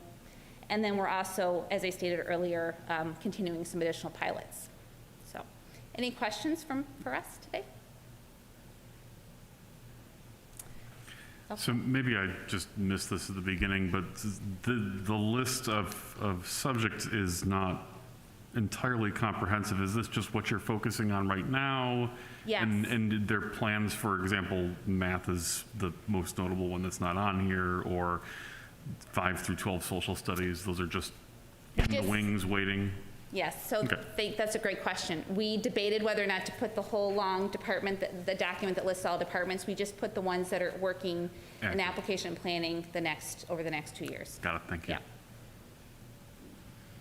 Is there just while I'm on the topic then, is there a K through 4 technology curriculum, or is that kind of rolled into science, or? Do you want to talk about that one? Yeah, so that's really embedded into each of our areas. We have a technology instructional support specialist on each of our curriculum teams. So as we really move through our curriculum review, we're sure to review those standards and ensure that they're integrated into our content areas. Great, thank you. Any other questions? Okay, thank you so much. Thank you. I do have a couple of items on the consensus agenda. Were there any questions on those items? If there are no questions, then that concludes my report. Thank you very much, Assistant Superintendent White. Board members, you can see why they are one of the most dynamic teams that I've ever had the pleasure of working with. Very talented and very strategic in their work. So great job, team. I now, President Chimera, I will turn it over to Assistant Superintendent Marasco for her report. Thank you, Superintendent Samato. I have several items on the consensus agenda for your approval. Are there any questions on those?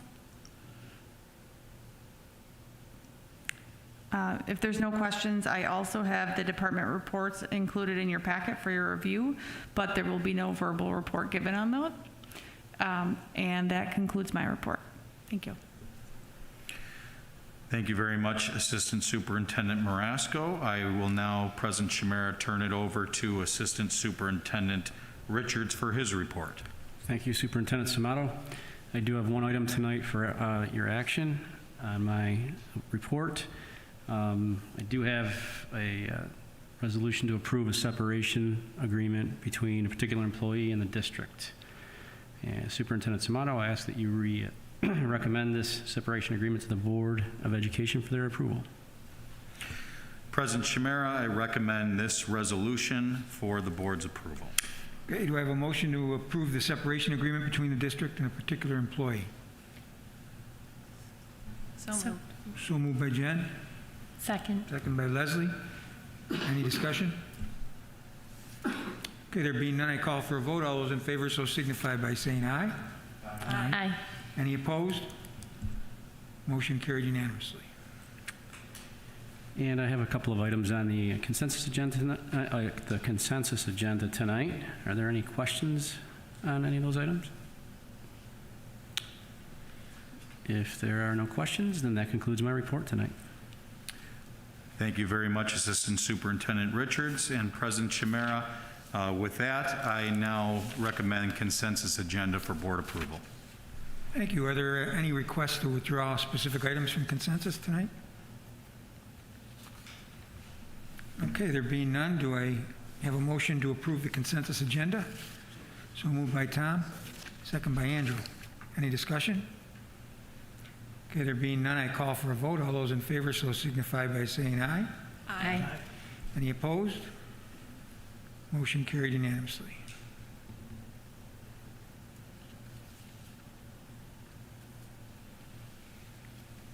Okay, I think we do have a tenure acknowledgement tonight, right? We do. Thank you very much, President Chimera. And it's a new part of our board meeting whenever we have a tenure acknowledgement. And we do have one for this meeting. I'd like to recognize Kathleen Majerski, and she is receiving her tenure in the area of special education.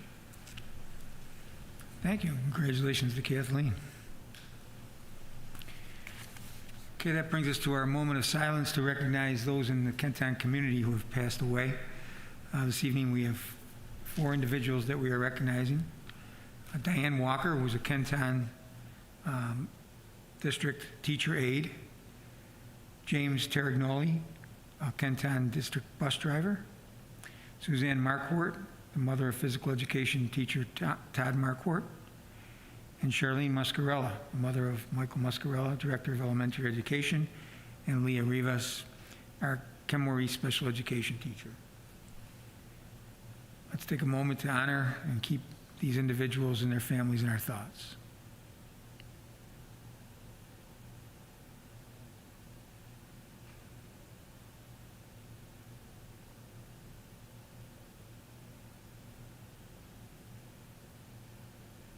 Thank you. Okay, any other matters for the board? No, and we don't have a need for an executive session this evening. So do I have a motion to adjourn? So moved by Tom. Second by Leslie.